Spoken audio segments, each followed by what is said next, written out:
ಹರಿ ಓಂ ಶ್ರೀ ಗುರುಭ್ಯೋ ನಮಃ. ಹರಿ ಓಂ. ಓಂ ಶ್ರೀ ಸದ್ಗುರು ನರಸಿಂಹ ಪ್ರಭು ದೇವಾಯ ನಮಃ. ಹರಿ ಓಂ. ಎಲ್ಲ ಆತ್ಮಜ್ಯೋತಿಗಳಿಗೆ ಸಾಷ್ಟಾಂಗ ಪ್ರಣಾಮಗಳು ಹಾಗೂ ಭಗವತ್ಪಾದ ಶ್ರೀ ಆದಿಶಂಕರಾಚಾರ್ಯ ಅದ್ವೈತ ವೇದಾಂತ ವೃತ್ತಕ್ಕೆ ತಮ್ಮೆಲ್ಲರಿಗೂ ಆದರದ ಸ್ವಾಗತ. ನಾವು ತತ್ವಬೋಧವನ್ನ ಕಲಿತಾ ಇದ್ದೀವಿ ಮತ್ತು ಇವತ್ತು ಗುರು ಪೌರ್ಣಿಮೆ, ಹಾಗಾಗಿ ಸದ್ಗುರುಗಳಾದ ನರಸಿಂಹಪ್ರಭುಗಳಿಗೆ ವಂದಿಸುತ್ತಾ ನಾವು ಹಾಗೂ ನಮ್ಮ ಗುರುಗಳಾದ ವಿಜಯಜಿಯವರಿಗೂ ಸಹ ವಂದಿಸುತ್ತಾ ನಾವು ಇಂದಿನ ತರಗತಿಯನ್ನು ಪ್ರಾರಂಭಿಸೋಣ.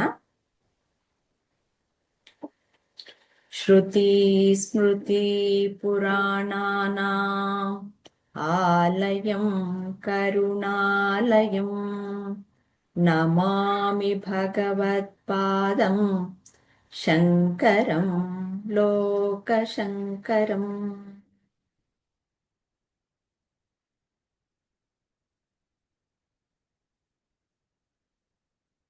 ನಾವು ಹಿಂದಿನ ತರಗತಿಯಲ್ಲಿ ಆದಂತಹವನ್ನೇ ಮತ್ತೆ ನಾವು ಪುನರಾವರ್ತನೆಯನ್ನ ಮಾಡ್ತಾ ಇದೀವಿ ಇವತ್ತು.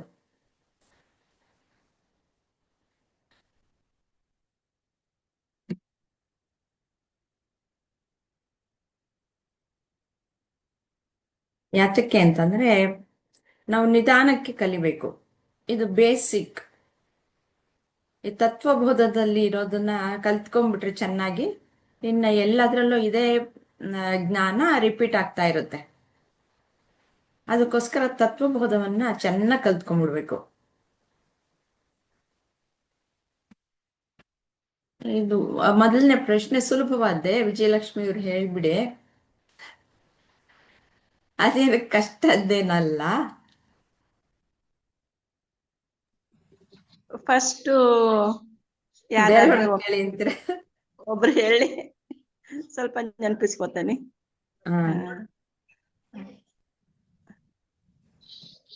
ಈಗ ಏನು ಇದು ಏನಿಲ್ಲ, ಜ್ಞಾನದಲ್ಲಿ ಎಷ್ಟು ವಿಧ, ಅವು ಯಾವುವು ಅಂತ. ಗುರುಜಿ ಹೇಳಿದ್ರು.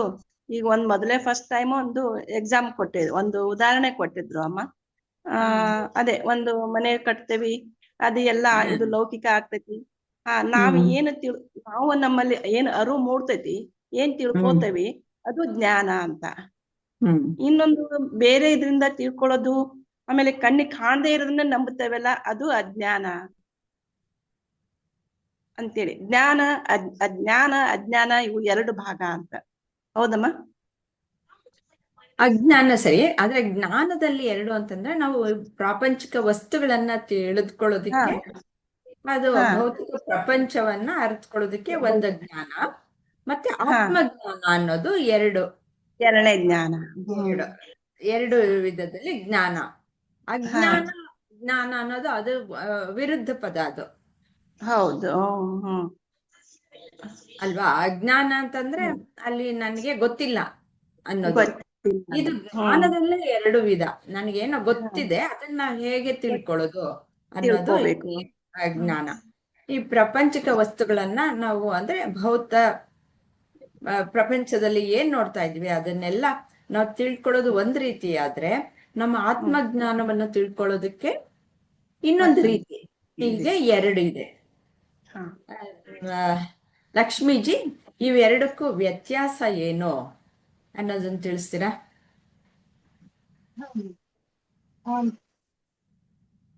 ಇದು ಆತ್ಮಜ್ಞಾನ ನಾವು ಪಡೆದುಕೊಳ್ಳುವಂತದ್ದಲ್ಲ ಅಮ್ಮ, ತಿಳಿದುಕೊಳ್ಳುವಂತದ್ದು. ಇದು ಪ್ರಪಂಚದ ಜ್ಞಾನ. ನಾವು ಒಂದು ಜ್ಞಾನದಿಂದ ಕಾರ್ಯ ಮಾಡ್ತೇವಿ, ಕಾರ್ಯದಿಂದ ಅನುಭವ ಆಗ್ತೈತಿ ಅಂತಂದ್ ಹೇಳಿ ಹಂಗ ಅನಸ್ತು ಅಮ್ಮ ನನ್ಗ. ಈಗ ನಾವ್ ಒಂದ್ ಮನೆ ಕಟ್ಬೇಕಂತ ಹೇಳಿದ್ರ, ಆ ಮನೆ ಸಲುವಾಗಿ ಅದು ಜ್ಞಾನ ಬೇರೆನೆ ಅಮ್ಮ. ಒಂದ್ ಮನೆ ಕಟ್ಟೋದ್ ಜ್ಞಾನ ಅಂತ ಹೇಳಿ ಮನೆ ಸಲುವಾಗಿ ಕೆಲ್ಸ ಮಾಡ್ಬೇಕಾಕೇತಿ, ಕೆಲ್ಸದಿಂದ ಅನುಭವ ಬರ್ತೈತಿ. ಅದಾದ್ಮೇಲೆ ನಮ್ದು ಮನೆ ಕಂಪ್ಲೀಟ್ ಆಗ್ತೈತಿ ಅಮ್ಮ. ಇದು ನಾವು ನಮ್ ಕಡೆಗೆ ಐತ್ರಿ ಇದು ಆತ್ಮಜ್ಞಾನ ಅನ್ನೋದು. ನಾವು ಹ್ಮ್ ಅರತ್ಕೋಬೇಕು ಅದನ್ನ ನಾವು ಪಡೆದಂತದ್ದಲ್ಲ ತಿಳ್ಕೊಬೇಕು ಅಂತಂದ್ ಹೇಳಿ ಹಂಗ ಅನಸ್ತಮ್ಮ ನನ್ಗೆ. ಕರೆಕ್ಟ್. ಇವಾಗ ಅದೇ ಹೊರಗಡೆ ಪ್ರಪಂಚದಲ್ಲಿ ಏನಾದ್ರೂ ತಿಳ್ಕೊಳ್ಬೇಕು ಅಂದ್ರೆ ಮೊದ್ಲು ಅದ್ರ ಬಗ್ಗೆ ನಾನು ತಿಳ್ಕೊಳ್ಬೇಕು. ಅದು ಏನು ನನ್ನ ಹತ್ರ ಇಲ್ಲ. ತಿಳ್ಕೊಂಡು ಆ ಜ್ಞಾನವನ್ನ ತಿಳಿದುಕೊಂಡು ನೀವು ಹೇಳ್ದಾಗೆ ಅದಕ್ಕೆ ಏನಾದ್ರೂ ಒಂದು ಕೆಲಸ ಮಾಡಬೇಕು, ಅದನ್ನ ಗಳಿಸ್ಬೇಕು. ಮುಖ್ಯ ವ್ಯತ್ಯಾಸ ಅದನ್ನ ಗಳಿಸ್ಬೇಕು. ಇಲ್ಲದೆ ಇರೋದನ್ನ ನಾನು ಗಳಿಸ್ಬೇಕು. ಈಗ ಮನೆ ಇಲ್ಲ, ಅದನ್ನ ಕಟ್ಟಬೇಕು. ಅದಕ್ಕೆ ಏನೇನ್ ಬೇಕು, ಅದಕ್ಕೆ ವ್ಯವಸ್ಥೆ ಎಲ್ಲ ಮೊದ್ಲು ಜ್ಞಾನ ಪಡ್ಕೊಳ್ಬೇಕು. ಅದು ಹೇಗೆ ಕಟ್ಟೋದು ಅಂತ. ಅದಕ್ಕೋಸ್ಕರ ದುಡ್ಡು ಎಲ್ಲ ಹೊಂದಿಸ್ಕೊಳ್ಬೇಕು. ಎಲ್ಲ ಪ್ರತಿಯೊಂದು ಅದಕ್ಕೆ ಪರಿಕರಗಳನ್ನ ಎಲ್ಲಾನು ಹೊಂದಿಸ್ಕೊಂಡು ಆಮೇಲೆ ಕಟ್ಟಿ ಅದನ್ನ ನಾನು ಅನುಭವಿಸ್ತೀನಿ. ಆದ್ರೆ ಆತ್ಮಜ್ಞಾನ ಅನ್ನೋದು ನನ್ನ ಹತ್ರನೇ ಇದೆ, ಆದ್ರೆ ನನಗ್ ಗೊತ್ತಿಲ್ಲ. ಅದಕ್ಕೋಸ್ಕರ ಗುರುಗಳ ಮುಖಾಂತರ ನಾನು ಅದನ್ನ ತಿಳ್ಕೊಳ್ಬೇಕು. ಹೇಗೆ ಅದನ್ನ ನಾನು ಅರ್ಥಕೊಳ್ಳೋದು ಅಂತ ಅನೇಕ ವಿಧಾನದಲ್ಲಿ ಅವರು ಎಲ್ಲ ಹೇಳ್ಕೊಡ್ತಾರೆ. ಈ ತತ್ವಂ ಅಸಿ ಅನ್ನೋದು, ಮತ್ತೆ ಆ ತತ್ವಂ ಅಸಿ ಮೇಲೆ ನೀನ್ ಯಾರು ಅನ್ನೋದನ್ನ ಹೇಳ್ಕೊಡ್ತಾರೆ. ಅದನ್ನ ನಾನೇ ಅರ್ಥಕೊಳ್ಬೇಕು. ನನ್ನಲ್ಲೇ ಇದೆ. ಹೇಗೆ ಅವರು ಒಂದು ನೆಕ್ಲೆಸ್ ಹಾಕೊಂಡು ಹೋಗಿರ್ತೀನಿ ಎಲ್ಲೋ, ನಾನು ಕಳ್ದು ಹೋಗಿದೆ ಅಂತ ಬಿಟ್ಟು ಹುಡುಕಾಡ್ತಾ ಇದ್ರೆ ನನ್ನ ಫ್ರೆಂಡು ಇದೆ, ನಾನು ಇನ್ನು ಹುಡುಕ್ತಾ ಇರೋದು ಅಂತ ತೋರಿಸ್ದಾಗ ಹೌದು ಅಂತ ಹೇಗೆ ನನಗೆ ಅನ್ಸುತ್ತೋ ಆ ರೀತಿಯಲ್ಲಿ ನಾನು ಆತ್ಮಸ್ವರೂಪಿ ಅನ್ನೋದು ಗೊತ್ತಾಗತ್ತೆ. ಇದು ಆತ್ಮಜ್ಞಾನ. ನಾನೇ ಆತ್ಮ ಅನ್ನೋದು ನನಗೆ ಗೊತ್ತಿಲ್ಲ, ನನ್ನಲ್ಲಿ ಇರುವುದು. ಆ ರೀತಿಯಲ್ಲಿ ಆತ್ಮಜ್ಞಾನವನ್ನು ಅರಿತುಕೊಳ್ಳುವಂತಹದ್ದು. ಯಾವುದು ಎಲ್ಲೋ ಹೋಗ್ಬಿಟ್ಟು ಯಾವುದೋ ಒಂದು ದೇಶದಲ್ಲೋ ಒಂದು ಕಾಲದಲ್ಲೋ ನಾನು ಪಡ್ಕೊಳ್ತೀನಿ ಅಂತಂದ್ಬಿಟ್ಟು ಅನ್ನಕ್ಕಾಗಲ್ಲ.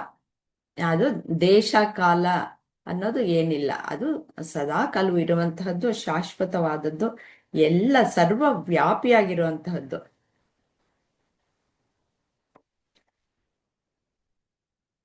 ಇವಾಗ ಆತ್ಮಜ್ಞಾನದಲ್ಲಿ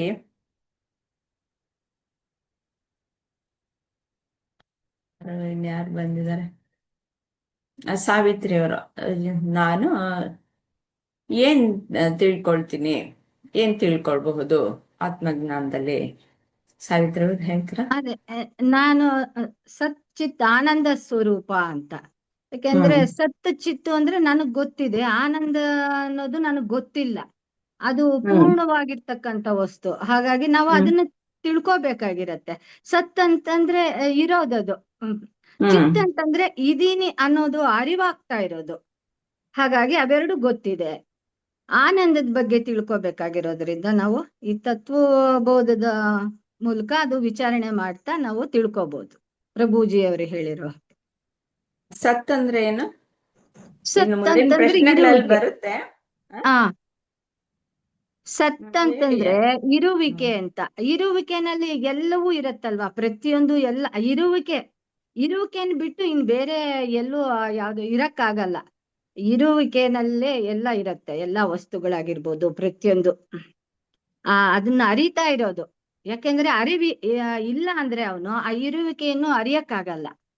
ಹಾಗಾಗಿ ಸ್ವಲ್ಪ ವಿಶದವಾಗಿ ಹೇಳ್ತೀರಾ? ಇರುವಿಕೆ ಸತ್ ಅಂತಂದ್ರೆ ಇವಾಗ ಒಂದು ಕತ್ಲು ಕೋಣೆಯಲ್ಲಿ ಎಕ್ಸಾಂಪಲ್ ಕೊಟ್ಟು ಹೇಳಿದಾರಲ್ವಾ ಪ್ರಭುಜಿಯವರು. ಕತ್ತಲ್ ಕೋಣೆನಲ್ಲಿ ಕೂತಿರ್ತಾನೆ. ಕತ್ಲಂದ್ರೆ ಏನು ಕಾಣಲ್ಲ, ಫುಲ್ ಕತ್ಲು ಕೋಣೆನಲ್ಲಿ ಕೂತಿದ್ದಾಗ ಏನಪ್ಪಾ ಏನಾದ್ರೂ ಅಲ್ಲಿ ವಸ್ತುಗಳು ಇಂತಿಂತವಿತ್ತು ನಿಮ್ಗೆ ಗೊತ್ತಾಗ್ತಾ ಇದೀಯಾ ಅಂದ್ರೆ ಗೊತ್ತಾಗ್ತಾ ಇಲ್ಲ ಅಂತಾನೆ.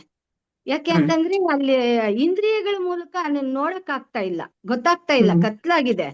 ಹಾಗಾಗಿ ಆದ್ರೆ ನೀನ್ ಇದೆಯೇನಪ್ಪಾ ಅಂತಂದ್ರೆ ನನ್ಗೆ ನಾನ್ ಇದೀನಲ್ಲ ಅಂತ. ಯಾಕೆಂದ್ರೆ ಅಲ್ಲಿ ಅನಿಸ್ತಾ ಇದೆ ಅವನಿಗೆ ನಾನು ಇದೀನಿ ಇಲ್ಲಿ ಅಂತ. ಅವ್ನ್ ಗುರ್ತಿಸ್ಕೊಂತ ಇದ್ದಾನೆ. ಹೇಗೆ ಆ ನಕ್ಲೇಸು ನಿನ್ನ ಹತ್ರ ಇದೆ ಅಂತ ಹೇಳಿದಾಗ ಗುರ್ತಿಸ್ಕೊತಾಳೋ ಆ ಮರ್ತೋಗಿರೋದನ್ನ, ಹಾಗೆ ಅವನು ಗುರ್ತಿಸ್ಕೊತಕ್ಕೆ ಆಗ್ತಾ ಇದೆ ಅವನಿಗೆ ಅಲ್ಲಿ. ಹಾಗಾಗಿ ಅರಿವಿರೋದಿಕ್ಕೆ ಅವನು ಗುರ್ತಿಸ್ಕೊತಾ ಇದ್ದಾನೆ. ನಾನೇನು ಇದೀನಿ ಅನ್ನೋದು ಅವನಿಗೆ ಸ್ಪಷ್ಟತೆ ಇರುತ್ತೆ. ಅವನಿಗೆ ಯಾರು ಏನೋ ಬಂದ್ಬಿಟ್ಟು ಹೇಳ್ಕೊಡೋದು ಅಗತ್ಯ ಇಲ್ಲ, ನಾನಿದ್ದೀನಿ ಅನ್ನೋದನ್ನ. ಹಾಗೆ ನನ್ನ ಇರುವಿಕೆಯ ಅರಿವು ಅಷ್ಟೇ, ಅದನ್ನು ಸಹ ಯಾರು ಬಂದ್ಬಿಟ್ಟು ಏನೋ ಹೀಗೆ ಟಾರ್ಚ್ ಹಿಡಿದ್ಬಿಟ್ಟು ಏನು ತೋರಿಸ್ಬೇಕಾಗಿಲ್ಲ, ನನಗೆ ಗೊತ್ತಾಗತ್ತೆ. ಅಂದ್ರೆ ನನ್ನಲ್ಲಿ ಅರಿವು ಇದೆ, ಇರುವು ಇದೆ. ಹಾಗೆ ಎಲ್ಲ ಕಡೆಯನ್ನು ಅರಿವು ಇರುವು ಅನ್ನೋದು ಇದ್ದೇ ಇದೆ. ಇವು ಎರಡನ್ನು ಬೇರ್ಪಡಿಸೋದಕ್ಕೆ ಸಾಧ್ಯ ಇಲ್ಲ.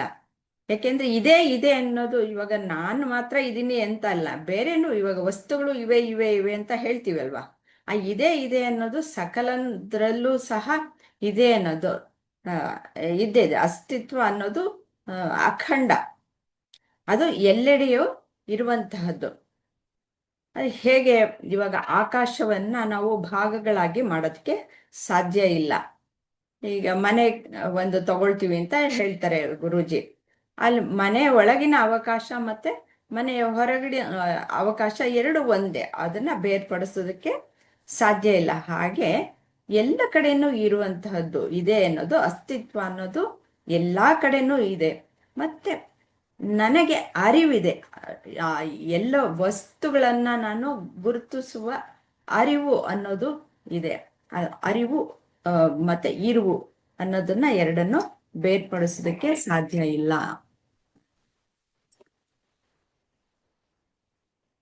ಆನಂದ ಮಾತ್ರ ಹುಡ್ಕಾಡ್ತೀವಿ. ಆನಂದ ಯಾಕಿಲ್ಲ?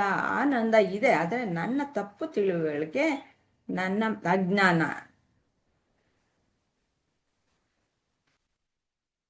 ಈ ಜ್ಞಾನ ನನಗೆ ಮೊದಲು ಇರಲ್ವಾ ಅಂತ ಕೇಳ್ತಾರೆ. ಇರ್ಲಿ, ಅದು ಮತ್ತೆ ವೇದಾಂತ ನಮ್ಗೆ ಏನ್ ಹೇಳ್ಕೊಡುತ್ತೆ, ಇವೆರಡನ್ನು ಸೇರಿಸ್ಬಿಟ್ಟು ಲಕ್ಷ್ಮಿಯವ್ರು ಹೇಳ್ತೀರಾ?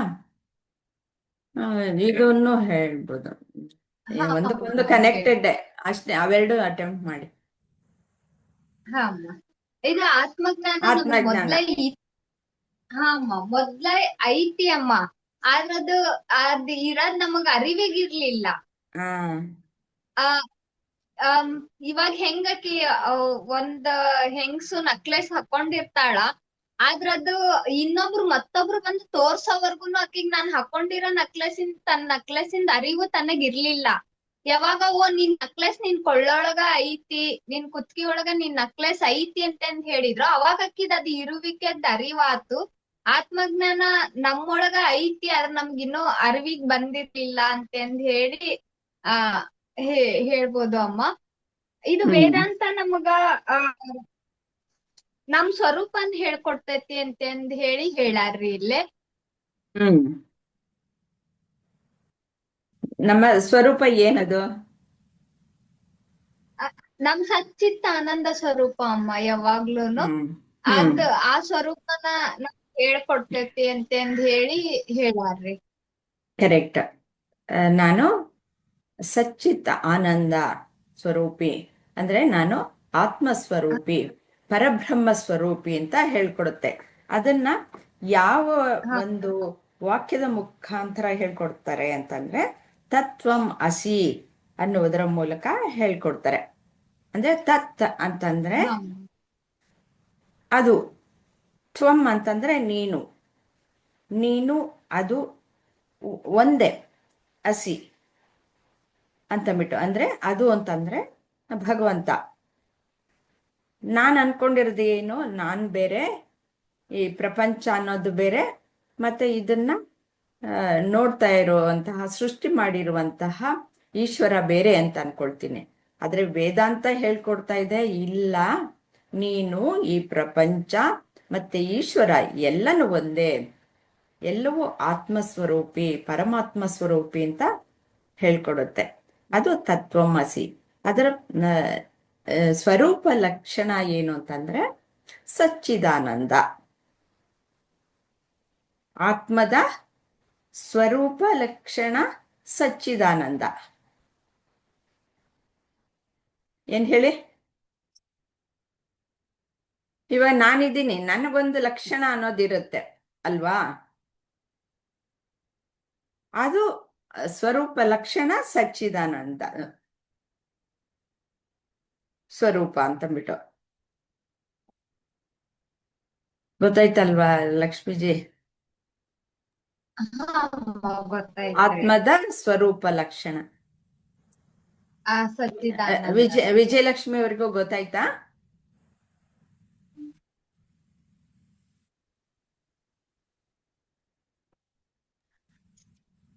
ಹಲೋ, ಏನಾಯ್ತಲ್ಲ ಬೇಬಿ? ಅದೇ ಗೊತ್ತಾಯ್ತಾ ನಿಮ್ಗೆ ಅಂತ ಹೇಳ್ದೆ. ಇವಾಗ ಹಾ ವೇದಾಂತ ಹೇಳ್ಕೊಡ್ತೆ, ನೀನು ಆತ್ಮ ಹಾ ಸ್ವರೂಪಿ ಹೊಸದಾಗಿ ತತ್ವಮಸಿ ತತ್ವಮಸಿ. ಹಾ ಅಂತ ಹೇಳ್ಕೊಡುತ್ತೆ. ಹೌದು. ಅಂದ್ರೆ ಆತ್ಮ ಸ್ವರೂಪಿ ನೀನು ಅಂತ ಹೇಳಿದ್ರೆ, ಹಾ ಆತ್ಮದ ಒಂದು ಸ್ವರೂಪ ಲಕ್ಷಣ ಏನು ಅಂತಂದ್ರೆ ಹ್ಮ್ ಸಚ್ಚಿದಾನಂದ ಸಚ್ಚಿದಾನಂದ ಸ್ವರೂಪ ಸತ್. ಅಂತಂದ್ಬಿಟ್ಟು. ಅಂದ್ರೆ ಹ್ಮ್. ಸತ್, ಚಿತ್ ಮತ್ತು ಆನಂದ, ಅವು ಆನಂದ. ಮೂರು ಸಹ ಆತ್ಮನ ಸ್ವರೂಪ ಲಕ್ಷಣ. ಇವಾಗ ನನ್ನನ್ನು ಯಾರಾದ್ರೂ ಒಬ್ರು ಡಿಸ್ಕ್ರೈಬ್ ಮಾಡ್ಬೇಕಾದ್ರೆ, ಇವಾಗ ನನ್ನ ಮೇಲ್ಗಡೆ ಏನೇನು ಕಾಣಿಸುತ್ತೆ ಅದನ್ನೆಲ್ಲ ಹೇಳ್ತೀನಿ. ಇವಾಗ ಒಂದು ವಸ್ತುವನ್ನ ಡಿಸ್ಕ್ರೈಬ್ ಮಾಡ್ಬೇಕಾದ್ರೆ ಅದು ಹೀಗೀಗಿದೆ ಅಂತ ಹೇಳ್ತೀವಿ ಅಲ್ವಾ? ಹಾಗೆ ಆತ್ಮನ ಸ್ವರೂಪ ಲಕ್ಷಣ ಸಚ್ಚಿದಾನಂದ ಸ್ವರೂಪ. ಸರಿ ಮೇಡಮ್. ಅದ ಸತ್ ಎಂದರೆ ಇರುವಿಕೆ, ಆತ್ಮದ ಸ್ವರೂಪ ಸತ್ ಚಿತ್ ಆನಂದ. ನಾನು ಸತ್ ಸ್ವರೂಪಿಯಾಗಿದ್ದೇನೆ ಅಲ್ವಾ? ನಾ ಇದನ್ನ ತತ್ವಮಸಿ ಮೂಲಕನು ತಿಳಿಸ್ಕೊಡ್ತಾರೆ. ಹೌದು, ತತ್ವಮಸಿ ಮೂಲಕ ತಿಳಿಸ್ ಹೇಳ್ಕೊಡ್ತಾರೆ. ವೇದಾಂತ ಹೇಳ್ಕೊಡುತ್ತೆ ಹೇಗೆ ವೇದಾಂತ. ಹಾ ನೀನು ಪರಮಾತ್ಮ ಒಂದೇ ಹೇಗೆ ಅನ್ನೋದನ್ನ ಹೇಳ್ಕೊಡುತ್ತೆ. ಹಾ ಅಂದ್ರೆ ಪರಮಾತ್ಮ ಸಚ್ಚಿದಾನಂದ ಸ್ವರೂಪಿ, ಹಾಗಾಗಿ ನೀನು ಸಚ್ಚಿದಾನಂದ ಸ್ವರೂಪಿ. ಆದ್ರೆ ನಿನಗೆ ಆನಂದ ಇಲ್ಲ ಅಂತಂದ್ಬಿಟ್ಟು ಅನ್ಕೊಳ್ತೀಯ. ಸತ್ ಮತ್ತು ಚಿತ್ತನ್ನ ನೀನು ಹೇಗೋ ಗುರುತಿಸ್ಕೊಳ್ತೀಯ. ಆದ್ರೆ ಆನಂದ ಇಲ್ಲ ನನಗೆ, ನಾನು ದುಃಖ ಪಡ್ತಾ ಇದ್ದೀನಿ ಅಂತಂದ್ಬಿಟ್ಟು ಅನ್ಕೊಳ್ತೀಯ. ಆದ್ರೆ ಅದಕ್ಕೆ ಕಾರಣ ಏನು ಅಂತಂದ್ರೆ ನಮ್ಗೆ ಅಜ್ಞಾನ. ನಾನ್ ಯಾರು ಅನ್ನೋದು ಅಜ್ಞಾನ. ನನಗೆ ಗೊತ್ತಿಲ್ಲದೆ ಇರೋದ್ರಿಂದ ಅದೇ ನನಗೆ ಭಿಕ್ಷುಕನ ಒಂದು ಆನಂದದ ಕೊರತೆ ಇದೆ. ಹ್ಮ್ ಆ, ಈಗ 6ನೇ ನೆಕ್ಸ್ಟ್ ಪ್ರಶ್ನೆನ ನೀವು ಹೇಳ್ಬಿಡಿ. ವೇದಾಂತ ಹೀಗೆ ಹೇಳ್ಕೊಡುತ್ತೆ. ಹೇಳ್ಕೊಟ್ಟಾಗ ನಾವು ಹೊಸದಾಗಿ ಏನನ್ನಾದ್ರೂ ಪಡ್ಕೊಳ್ತೀವ ಅಥವಾ ಏನಾದ್ರೂ ಕಳೆದುಕೊಳ್ತೀವ? ನಾವು ಫಸ್ಟಿಗೆ ಇದೆಲ್ಲ ತಿಳ್ಕೊಂಡಿರಂಗಿಲ್ಲಲ್ಲ, ಅವಾಗ ನಮ್ಮಲ್ಲಿ ಹಾ. ಅಜ್ಞಾನ ಇರುತ್ತೆ, ಅವಗುಣಗಳು ಇರ್ತವೆ. ಹೀಗೆ ಇಂಥವೆಲ್ಲ ಅವನ್ನೆಲ್ಲ ಕಳ್ಕೋತಾ ಹೋಗ್ತವೆ. ಇದನ್ನ ನಾವು ತಿಳ್ಕೊಂತ ಹಾ. ಹೋದಂಗೆ ಆತ್ಮಜ್ಞಾನ, ಅಲ್ಲ. ನಾನು ಆತ್ಮ ಅಂತ ತಿಳ್ಕೊಂಡಾಗ ಇವೆಲ್ಲ ನನ್ಗೆ ಆಸೆ, ಲೋಭಗಳು, ಆಮೇಲೆ ಅವಗುಣಗಳು, ಆಮೇಲೆ ಈ ಇನ್ನೊಂದು ಷಡ್ವರ್ಗಗಳು, ಇಂಥವೆಲ್ಲ ನಾವು ಕಳ್ಕೋತಾ ಹೋಗ್ತೇವೆ. ಅಲ್ಲಿ ನಮಗೆ ಏನಾಗ್ತತಿ, ನಾವೊಂದು ಅಂದ್ರ ಒಂದು ಸತ್ ಚಿತ್ ಸ್ವರೂಪಿಯಾಗಿದ್ದೇನೆ ನಾನು ಅಂತ. ನಿಜ. ಅದ್ರಲ್ಲಿ ಒಂದ್ ಸ್ವಲ್ಪ ಸ್ವಲ್ಪ ಕರೆಕ್ಷನ್ ಮಾಡ್ತೀನಿ. ಮಾಡ್ಕೊತೀನಿ. ವೇದಾಂತ ಏನ್ ಹೇಳ್ಕೊಡುತ್ತೆ, ನೀನು ಆತ್ಮ ಅಂತ ಹೇಳ್ಕೊಡುತ್ತೆ. ಅದು ಹೊಸದಾಗೇನು ಬರಲ್ಲ. ನಾನು ಬರೋದಿಲ್ಲ. ಹಾಗೆ ಇದ್ದೀನಿ, ಆದ್ರೆ ನನಗ್ ಗೊತ್ತಿಲ್ಲ. ಯಾತಕ್ಕೆ ಅಂದ್ರೆ ನನಗೆ ಅಜ್ಞಾನ ಇರೋದ್ರಿಂದ ನಂಗೆ ಗೊತ್ತಾಗಲ್ಲ. ನಾನು ಅವಾಗ ಈ ಜ್ಞಾನ ಬಂದಾಗ ಏನಾಗತ್ತೆ, ಆ ಅಜ್ಞಾನವನ್ನ ಕಳ್ಕೊಳ್ತೀನಿ. ಇಲ್ಲಿ ಕಳ್ಕೊಳ್ಳೋದು ಅಜ್ಞಾನ. ಏನದು ಅಜ್ಞಾನ ಅಂತಂದ್ರೆ, ನಾನು ಗುರ್ತಿಸ್ಕೊಳ್ತೀನಿ ಈ ದೇಹನೇ ನಾನು, ಈ ಮನಸ್ಸೇ ನಾನು, ಬುದ್ಧಿ ನಾನೇ ಅಂತ ಅಂದ್ಬಿಟ್ಟು ನಾನು ಗುರ್ತಿಸ್ಕೊಂಡಿದ್ದೀನಿ ಅಲ್ವಾ? ನಾನು ಅಂತಂದ್ರೆ ಇವಾಗ ನಾನು ಏನು ಆಕಾರ ಕಾಣಿಸುತ್ತೋ ಅದು ನಾನು ಅಂತ. ಹೌದಾ ಇಲ್ಲ ಅಂತ ಅಂದ್ಬಿಟ್ಟು ಒಂದ್ ಸ್ವಲ್ಪ ದಿನ ಇರ್ತೀಯ, ಆಮೇಲೆ ಕಾಲಕ್ರಮೇಣ ಮುದಿ ಆಗ್ತೀಯ, ಆಮೇಲೆ ಸತ್ತು ಹೋಗ್ತೀಯ ಅಂತಂದ್ರೆ ಹೌದು ಅಲ್ವಾ, ಆಮೇಲೂ ಇರ್ತೀನಿ ನಾನು ಅಂತಂದ್ರೆ ನಾನು ಹಾಗಾದ್ರೆ ಮನಸ್ಸು ಅಂತಂದ್ಬಿಟ್ಟು ಅನ್ಕೊಳ್ತೀನಿ. ಈ ರೀತಿಯಾಗಿ ಯೋಚನೆ ಮಾಡ್ತೀನಿ. ಆದ್ರೆ ವೇದಾಂತ ಹೇಳ್ಕೊಡುತ್ತೆ, ಇಲ್ಲ, ನೀನು ಸದಾ ಕಾಲವೂ ಇರುವಂತಹ ನೀನು ಆತ್ಮ. ಅದಕ್ಕೆ ಆದಿ ಅಂತ್ಯ ಅನ್ನೋದೇ ಇಲ್ಲ, ಅದು ಅನಂತ. ಅಂತಹ ಆತ್ಮ ಸ್ವರೂಪಿ ನೀನು ಅಂತಂದ್ಬಿಟ್ಟು ಹೇಳ್ಕೊಡುತ್ತೆ. ಅಂದ್ರೆ ನಾನು ಮೊದಲೇ ಆಗಿದ್ದೀನಿ, ನನಗೆ ಗೊತ್ತಿಲ್ಲ. ನಾನು ಈ ದೇಹ ನೋಡ್ಬಿಟ್ಟು ಇದು ಒಂದಿನ ಇರುತ್ತೆ, ಒಂದಿನ ಸತ್ತೋಗುತ್ತೆ ಅಂತಂದ್ಬಿಟ್ಟು ಅನ್ಕೊಂಡಾಗ ನನಗೆ ಏನ್ ಅನ್ಸುತ್ತೆ, ನಾನು ಸ್ವಲ್ಪ ಕಾಲಕ್ಕೆ ಮಾತ್ರ ಇರ್ತೀನಿ ಅಂತಂದ್ಬಿಟ್ಟು ಅನ್ಕೊಳ್ತೀನಿ. ನನಗೆ ಸುಖ ದುಃಖಗಳನ್ನೆಲ್ಲ ಅನುಭವಿಸೋದ್ರಿಂದ ಇದೆಲ್ಲ ನಾನು ಮನಸ್ಸು ಅಂತಂದ್ಬಿಟ್ಟು ಅನ್ಕೊಳ್ತೀನಿ. ನಂಗೇನೋ ಈ ಜ್ಞಾನ ಅನ್ನೋದು ಏನೋ ಒಂದು ತಿಳ್ಕೊಳ್ಬೇಕು, ಅದ್ರದ್ದು ಇದು ಗೊತ್ತಿಲ್ಲ, ನಂಗೆ ಇದು ಗೊತ್ತಿಲ್ಲ ಅಂತಂದ್ಬಿಟ್ಟು ಅನ್ಕೊಳ್ತೀನಿ. ಇದು ಗೊತ್ತಿದೆ ಗೊತ್ತಿದೆ ಗೊತ್ತಿದೆ ಅಂತಂದ್ಬಿಟ್ಟು ಅನ್ಕೊಳ್ತೀನಿ. ಈ ತರ ಆಲೋಚನೆಗಳೆಲ್ಲನೂ ಬರುತ್ತೆ. ಅದಕ್ಕೋಸ್ಕರ ನಾನು ಬುದ್ಧಿನೇ ನಾನು ಅಂತಂದ್ಬಿಟ್ಟು ಅನ್ಕೊಳ್ತೀನಿ. ಅವು ಯಾವ ಅಲ್ಲಪ್ಪ, ನೀನು ಆತ್ಮಸ್ವರೂಪಿ, ನೀನು ಸದಾ ಇರುವಂತಹದ್ದು, ಇವೆಲ್ಲನೂ ಬಂದು ಹೋಗುವಂತಹವು, ಇವೆಲ್ಲ ಮಿಥ್ಯವಾದದ್ದು ಅಂತ ಒಂದೊಂದೇ ಹಂತವಾಗಿ ತಿಳಿಸ್ತಾರೆ. ಅದನ್ನ ನಾವು ಹೋಗ್ತಾ ಹೋಗ್ತಾ ಕಲಿತಾ ಹೋಗೋಣ. ಲಕ್ಷ್ಮೀಜಿ, ಇದು 7ನೇ ಪ್ರಶ್ನೆ. ಒಂದು ಭಿಕ್ಷುಕನ ಕಥೆಯನ್ನ ಹೇಳ್ತಾರೆ Guruji. Gate way of India ಹತ್ರ ಒಬ್ಬ ಭಿಕ್ಷುಕ ಇರ್ತಾನೆ. ಅವನ್ ಭಿಕ್ಷೆ ಬೇಡ್ತಾ ಇರ್ತಾನೆ ಅಂತ ಕಥೆ ಹೇಳ್ತಾರೆ. ಆ ಕಥೆನೂ ಹೇಳಿ, ಅದರಲ್ಲಿ ಇರುವ ತತ್ವನು ಹೇಳಿ. ಇಲ್ಲೇ ಬಾಂಬೆ ಹತ್ರ ಇರೋ ಗೇಟ್ ವೇ ಹತ್ರ ಒಬ್ಬ ಭಿಕ್ಷುಕ ತಾನ್ ಯಾವಾಗ್ಲೂನು ಕುಂತು ಭಿಕ್ಷೆ ಬೇಡ್ತಿರ್ತಾನ. ಒಂದ್ಸತಿ ಅವನು ಸತ್ ಹೋದಾಗ ಪೊಲೀಸರು ಬಂದು ಅವಂದು ಅವನ್ ಬಾಡಿ ಅಥವಾ ದೇಹನ ತೆಗ್ದಾಗ ಅದ್ರ ಕೆಳಗಡೆಗೆ ಒಂದು ಎಷ್ಟೊಂದು ಹಣ ಇತ್ತು ಅಂತ ಹೇಳಿ ಹೇಳ್ತಾರ ಅಮ್ಮ. ಅಂದ್ರ ಒಂದ್ ಖಜಾನೆ ಅಂತ ಕೊಪ್ಪರಿಗೆ. ಹೇಳ್ತಾರಲ್ರಿ, ಅದ ತರ. ಹಾ ಒಬ್ರಿಗೆ ಅದ ಅವ್ನ್ ಕುಂತಿರ ಕೆಳಗಡೆಗೆ ಅಲ್ಲೇ ಇತ್ತು ಅಂತ ಹೇಳಿ ಹೇಳ್ತಾರ್ರಿ. ಇದ್ರ ಅರ್ಥ ನಾವು ನಮ್ಮೊಳಗ ನಮ್ಮೊಳಗ ಆತ್ಮ ಅಂದ್ರ ಯಾರು, ನಾನು ಅಂದ್ರ ಯಾರು ಅಂತ ಹೇಳಿ ನಮ್ಮೊಳಗ ನಮ್ಗ ಐತ್ರಿ. ಆಗ ನಾವ್ ಇನ್ನೊಬ್ರು ಯಾವಾಗ ನೋಡಿದ್ರು ಬರೀ ಭಿಕ್ಷೆ ಬೇಡ್ತೇವಿ ಅಂತ ಹೇಳಿ ಎಲ್ಲಾ ಹೀಗೆ ಹೆಂಗ ಒಬ್ಬ ಭಿಕ್ಷುಕ ಕೈ ಒಡ್ಡಿ ಭಿಕ್ಷೆ ಬೇಡ್ತಾನೋ ಅವನಿಗೆ ಅರಿವಿರ್ಲಿಲ್ಲ ನನ್ ಕೆಳಗಡೆ ಇಷ್ಟೊಂದ್ ಬಂಗಾರ ಐತಿ ಅಂತ ಹೇಳಿ. ಆತರ ನಾವು ಆತ್ಮಜ್ಞಾನ ಅನ್ನೋದ್ ನಮ್ಮೊಳಗ ಇದ್ರೂನು ನಾವು ಭಿಕ್ಷೆ ಬೇಡ್ತೇವಿ ಅಂತ ಹೇಳಿ ಹೇಳ್ಕೊಟ್ಟಾರ ಅಂತ ಹೇಳಿ ನಂಗ ಹಂಗ ಅನ್ನಿಸ್ತು ಅಮ್ಮ. ಅಂದ್ರೆ ಸ್ವಲ್ಪ ಕರೆಕ್ಷನ್ ಮಾಡ್ತೀನಿ. ಆತ್ಮಜ್ಞಾನ ನಮ್ಮಲ್ಲಿದೆ ಅಂತಲ್ಲ, ಆತ್ಮನೇ ನಾನು ಅಂತಂದ್ಬಿಟ್ಟು ನನಗೆ ಗೊತ್ತಿಲ್ಲ ಅಷ್ಟೇ. ಆತ್ಮನೇ ಆಗಿದ್ದೀನಿ ನಾನು. ಆತ್ಮ ಜ್ಞಾನ ಬರ್ದೇ ಇರ್ಲಿ, ನನ್ನ ಆತ್ಮನೇ. ಅಂದ್ರೆ ನಾನು ಆ ಕೊಪ್ಪರಿಗೆ ಒಂದು ಅಷ್ಟು ಖಜಾನೆ ಅಂತ ಹೇಳಿದ್ರಲ್ಲ, ಅಷ್ಟು ವ್ಯಾಲ್ಯೂ ಇದೆ ನನ್ನಲ್ಲಿದೆ.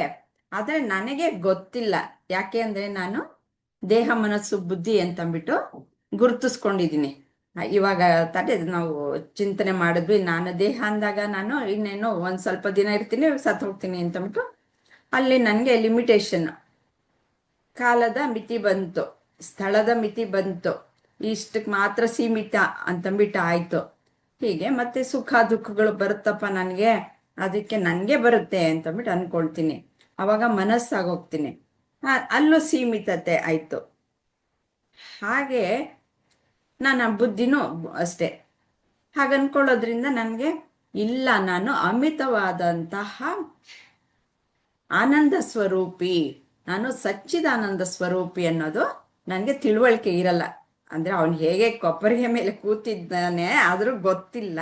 ಆದ್ರೆ ಭಿಕ್ಷೆ ಬೇಡ್ತಾನೆ. ಯಾಕೆ ಅಂದ್ರೆ ನಾವು ಮಾಡೋದು ಅದೇನೆ. ನಮಗ್ ಗೊತ್ತಿಲ್ಲ ನಾವು ಸಚ್ಚಿದಾನಂದ ಸ್ವರೂಪಿಗಳು ಅಂತ. ಅಯ್ಯೋ ನನಗೆ ಕಾಯಿಲೆ ಬಂತು, ನನಗೆ ಅದ್ ಬಂತು ಇದ್ ಬಂತು, ದುಃಖ ಬಂತು ಅಂತಂದ್ಬಿಟ್ಟು ಕೊರಗ್ತೀವಿ. ಯಾತಕ್ಕೆ ಅಂದ್ರೆ ಇದನ್ನು ಗುರುತಿಸ್ಕೊಳ್ಳೋದ್ರಿಂದ. ನಾನ್ ಸಚ್ಚಿದಾನಂದ ಸ್ವರೂಪಿ ಅಂತ ನಾನು ಗುರುತಿಸ್ಕೊಂಡ್ರೆ ನಾನು ಯಾವಾಗ್ಲೂ ಸದಾ ಕಾಲ ಇರುವಂತಹ ನಾನು ಆತ್ಮಸ್ವರೂಪಿ ಅಂತಂದ್ಬಿಟ್ಟು ಗೊತ್ತಾಗತ್ತೆ. ಅದಕ್ಕೆ ಆದಿ ಅಂತ್ಯ ಇಲ್ಲ, ಸರ್ವವ್ಯಾಪಿ, ಅನಂತ, ಹೀಗೆ ಅನೇಕ ರೀತಿಯಲ್ಲಿ ಅದನ್ನ ವರ್ಣಿಸಬಹುದು.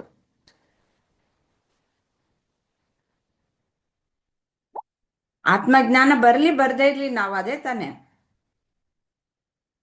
ಇವಾಗ ಏನು ಈ ಕ್ಲಾಸಿಗೆ ಬರ್ದೇ ಇರೋರು ಅವರ ಆನಂದ ಸ್ವರೂಪಿಗಳಲ್ವಾ? ಅವರು ಸಚ್ಚಿದಾನಂದ ಸ್ವರೂಪಿಗಳಲ್ವಾ? ಅವರು ಸಚ್ಚಿದಾನಂದ ಸ್ವರೂಪ ತಾನೆ. ಎಲ್ಲರೂ ಅಷ್ಟೇ, ಬಂದ್ ಪ್ರಾಣಿನೂ ಅಷ್ಟೇ, ಏನು ಡಿಫ್ರೆನ್ಸ್ ಇಲ್ಲ. ನಾವು ತಿಳ್ಕೊಳ್ತಾ ಇದೀವಿ ಅಷ್ಟೇ. ಯಾಕೆ ಅಂದ್ರೆ ಆ ಅಜ್ಞಾನವನ್ನ ಕಳೆದುಕೊಳ್ಳೋದಕ್ಕೆ.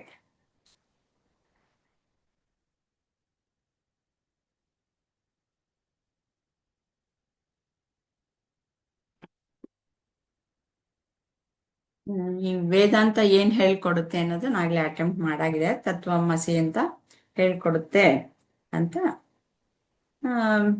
ಇದು ಹಾಗೆ ಹೇಳ್ಕೊಟ್ರೆ ನಮ್ಗೆ ಒಂದೇ ಸತಿಗೆ ಒಪ್ಪಿಗೆ ಆಗಲ್ಲ. ಯಾತಕ್ಕೆ ಅನ್ನೋದನ್ನ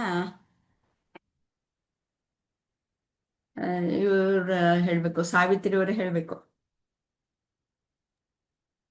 ಯಾಕೆಂದ್ರೆ ಆಗ್ಲೇ ನೀವ್ ಹೇಳಿದ್ರಿ ಭಗವಂತನ ನಾವು ಒಪ್ಕೊಳಕ್ ಆಗಲ್ಲ ಅಂದ್ರೆ ಅವನಲ್ಲಿ ಅಜ್ಞಾನ ಇರುತ್ತೆ. ಯಾಕೆಂದ್ರೆ ಆ ಅಜ್ಞಾನ ಇರೋದ್ರಿಂದ ಆ ಭಗವಂತನ ಸ್ವರೂಪದ ಲಕ್ಷಣಗಳನ್ನು ಯಾವಾಗ ಅವನು ತಿಳ್ಕೊಂತ ಹೋಗ್ತಾನೋ ಅದು ತತ್ವಂ ಅಸಿ, ಅದು ನೀನೇ ಆಗಿದ್ದೀಯಾ ಅಂತ ನೀವ್ ಇವಾಗ ವಿವರಿಸಿ ಹೇಳಿದೀರ ಅವ್ರಿಗೆ. ಹಾಗಾಗಿ ಆ ಭಗವಂತನ ಸ್ವರೂಪದ ಲಕ್ಷಣಗಳ ಕಡೆಗೆ ಅವನು ಹೋದಷ್ಟು ಅವನಿಗೆ ಅಜ್ಞಾನ ಅನ್ನೋದು ಕಮ್ಮಿ ಆದಾಗ ಅವನು ತಿಳ್ಕೊಂತಾನೆ. ಯಾಕೆಂದ್ರೆ ಆ ನಿಧಿ ಅನ್ನೋದು ಅದ್ರ ಮೇಲೆ ಓಡಾಡ್ತಾ ಇದ್ದ, ಅವನಿಗೆ ಗೊತ್ತಿಲ್ಲ. ಅದೇ ತರ ಅವನು ಆ ಅರಿತಾ ಇದ್ನಲ್ವಾ, ಅಂತಹ ಒಂದು ಶಕ್ತಿ ಇದೆ. ಎಲ್ಲಾ ಪ್ರಾಣಿ ಪಶು ನಡೆದಾಡ್ತಕ್ಕಂತ ಯಾವ್ಯಾವ್ದು ಇದೆಯೋ ಆ ಜೀವಿಗಳು ಎಲ್ಲಾದ್ರಲ್ಲೂ ಆ ಒಂದು ಶಕ್ತಿ ಕೊಟ್ಟಿದ್ದಾನೆ. ಆ ಮನುಷ್ಯನಿಗೆ ಒಂದ್ ಸ್ವಲ್ಪ ವಿಶೇಷವಾದಂತಹ ಬುದ್ಧಿಯನ್ನು ಕೊಟ್ಟಿದ್ದಾನೆ ಭಗವಂತ. ಬೇರೆದ್ರಲ್ಲಿ ಇಲ್ವಾ? ಎಲ್ಲಾದ್ರಲ್ಲೂ ಇದೆ. ಅಂದ್ರೆ ಜಡವಸ್ತುಗಳು ಅಂತಂದ್ರೆ ಜಡವಸ್ತುವಾಗಿ ಕಾಣ್ತಾ ಇದೆ, ನಾನು ಅದನ್ನ ಅರಿತಾ ಇದ್ದೇನೆ. ಜಡವಸ್ತು ಅದು ನನ್ನನ್ನು ಅರಿತಾ ಇಲ್ಲ. ಹಾಗಾಗಿ ಅವನು ಆ ಅಜ್ಞಾನವನ್ನು ಕಳ್ಕೊಂಡಾಗ ಅವನು ಆ ಭಗವಂತನ ಲಕ್ಷಣಗಳನ್ನು ತಿಳ್ಕೊಂತ ಅವನು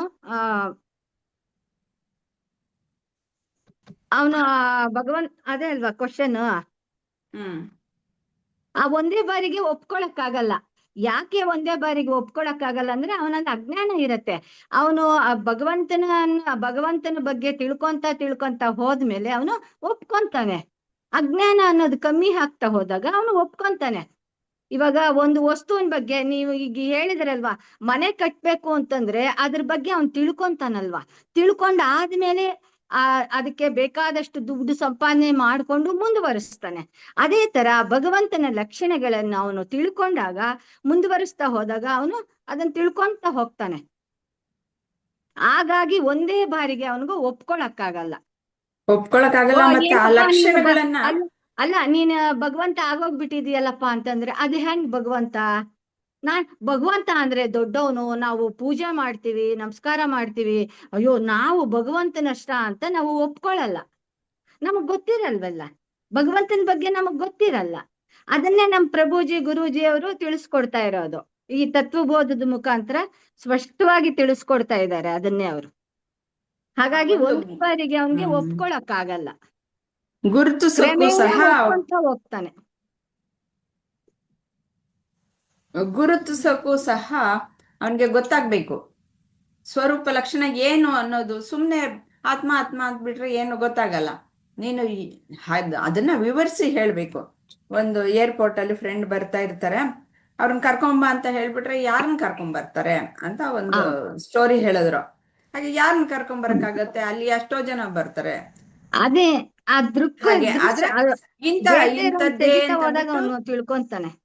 ಇಂಥದ್ದೇ ಅಂತ ವಿವರಿಸಿ ಹೇಳಿದಾಗ ಸರಿ ಅಂತ ಐಡೆಂಟಿಫೈ ಮಾಡ್ತಾರೆ. ಹಾಗೆ ನಮ್ಗೆ ಐಡೆಂಟಿಫೈ ಮಾಡೋದಕ್ಕೆ ನಮ್ಗೆ ಈ ಗುರುಗಳ ಸಹಾಯ ಮತ್ತೆ ವೇದಾಂತ ಸಹಾಯಕವಾಗಿ ನಿಲ್ಲುತ್ತೆ. ಅಮ್ಮ, ಇಲ್ಲಿ ಇನ್ನೊಂದು ಅಪ್ಲೈ ಮಾಡಕ್ಕೆ ನಾನು ಇಷ್ಟಪಡ್ತೀನಿ. ಇವಾಗ ಒಂದು ಕಲ್ಲು ನೋಡಿದ್ರೆ ನಾವೇನು ಆಯೋ ಬಿಡೋ ಅದಂತ ಬಂದ್ಬಿಡ್ತೀವಿ. ಆದ್ರೆ ಆ ಕಲ್ಲು ಒಂದು ಶಿಲ್ಪಿಗೆ ಸಿಕ್ಕಿದಾಗ ಅವನು ಅದನ್ನ ಬೇಡದೆ ಇರೋದೆಲ್ಲ ತೆಗಿತಾ ಹೋದಂತೆ ಅದು ಒಂದು ಆಕಾರವಾಗಿ ಉಳ್ಕೊಳತ್ತೆ. ಅವನ ಮನಸ್ಸಿನಲ್ಲಿ ಇರತ್ತೆ, ಅದು ಅವನ ಅರಿವಿನಲ್ಲಿ ಇರತ್ತೆ ಭಗವಂತ ಅನ್ನೋದು. ಅದನ್ನ ಅವನು ಹೊರಗ್ ತರ್ತಾನೆ. ಅವನು ಒಂದು ಶಿಲೆ ರೂಪದಲ್ಲಿ ಅವನು ಹೊರಗ್ ತರ್ತಾನೆ. ಆವಾಗ ಹೋಗಿ ನಾವು ಭಗವಂತ ಅಂತ ಒಪ್ಕೊಂತೀವಿ. ಯಾಕೆಂದ್ರೆ ಬರೀ ಕಲ್ಲನ್ನು ನೋಡಿದ್ರೆ ನಾವೆಲ್ಲ ಒಪ್ಕೊಂತೀವಿ? ನಮಗ್ ಗೊತ್ತೇ ಇಲ್ಲ. ಅವನ ಆಕಾರ ಅಂತ ತರ್ತಾನೆ, ಆ ಭಗವಂತನ ಸ್ವರೂಪನ ಕಲ್ಲಿನಲ್ಲಿ ಕೆತ್ತಿ ಅವನು ಅದನ್ನ ಹೊರಕ್ ತರ್ತಾನೆ. ನಾವು ಕಣ್ಣಿನಿಂದ ನೋಡಿದಾಗ ಓ ವಿಷ್ಣು ಹೀಗೆ ಇದಾರಲ್ವಾ, ಶಿವ ಹೀಗೆ ಇದಾರಲ್ವಾ ಅಂತ ಅವಾಗ ಅವನಿಗೆ ಅರಿವಾಗತ್ತೆ. ಅವನಿಗೆ ಅರಿವಿರಲ್ಲ. ಅವನು ಈ ಶಿಲ್ಪಿ ಯಾವಾಗ ಅವನು ಒಳಗಿರ್ತಕ್ಕಂತ ಒಂದು ವಿಷಯವನ್ನು ಆ ಮನಸ್ಸಿನಿಂದ ಕೆತ್ತಿ ಬೇಡದೆ ಇರೋದೆಲ್ಲ ಪಕ್ಕಕ್ಕೆ ತೆಗಿತಾನೆ. ಕಣ್ಣಿನ ಆಕಾರ ಮಾಡ್ತಾನೆ, ಮೂಗಿನ ಆಕಾರ, ಕೈ, ತ್ರಿಶೂಲಗಳು, ಶಂಕು, ಚಕ್ರ ಎಲ್ಲವನ್ನು ಮಾಡ್ತಾ ಒಂದು ಒಳ್ಳೆ ವಿಗ್ರಹವನ್ನು ಮಾಡಿ ಭಗವಂತನ ರೂಪನ ಕೊಡ್ತಾನೆ. ಆಗ ನಾವು ಭಗವಂತ ಅಂತ ಒಪ್ಕೊಂತೀವಿ. ಆ ತರ ಇದು.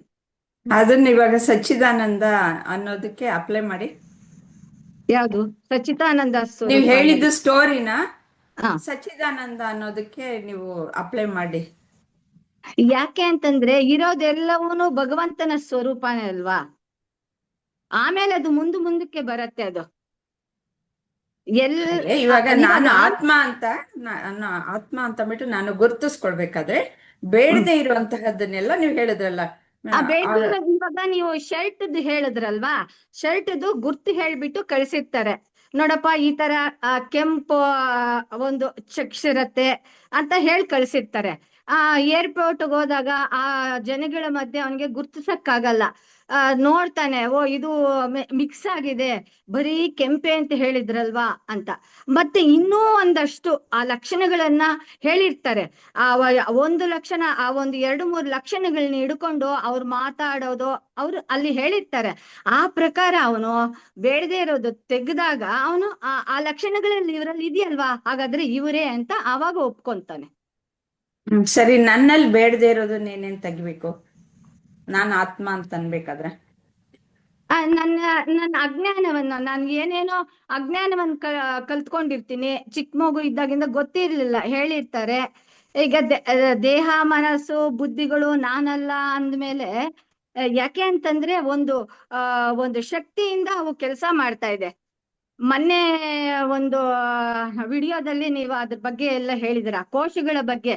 ಆ ಏನು ಸ್ಥೂಲ ಶರೀರ ಆಗಿರ್ಬೋದು, ಸೂಕ್ಷ್ಮ ಶರೀರ ಆಗಿರಬಹುದು, ಕಾರಣ ಶರೀರ ಆಗಿರ್ಬೋದು, ಇವೆಲ್ಲವೂ ಕೂಡ ಅದನ್ನ ಹೇಳ್ತಾ ಮುಂದೆ ಇವೆಲ್ಲವೂ ಕೂಡ ನಾನು ಅನಾತ್ಮಗಳೇ, ನಾನಲ್ಲ.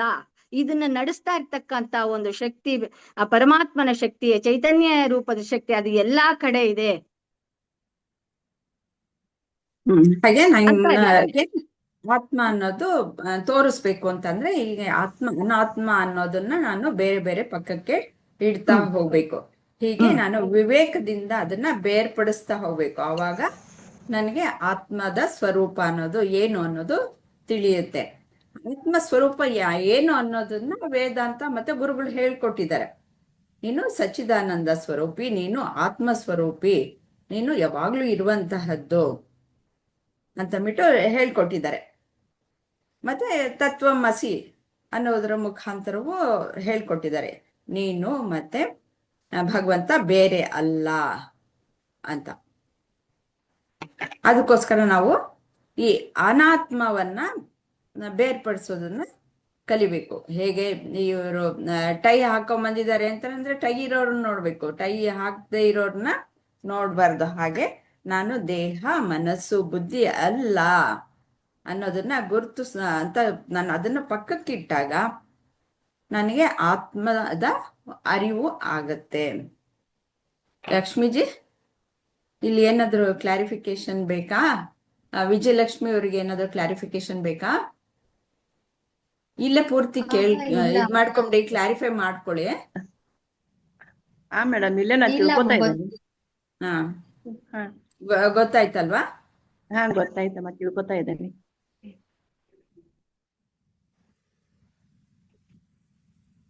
ಚೆನ್ನಾಗಿ ಹೇಳಿದ್ರು.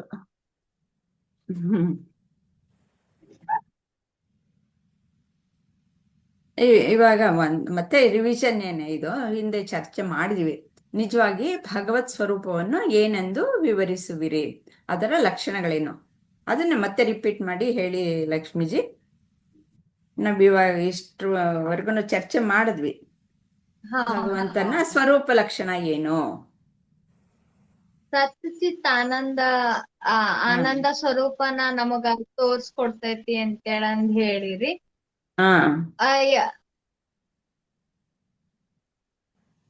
ಅಷ್ಟೇ, ಆತರ ಅಷ್ಟೇ ಗೊತ್ತಾಯ್ತಮ್ಮ. ಸಚ್ಚಿತ್ ಆನಂದ ಸ್ವರೂಪಿ ಅಂತ ಬಿಟ್ಟು ಹೇಳ್ಕೊಡುತ್ತೆ.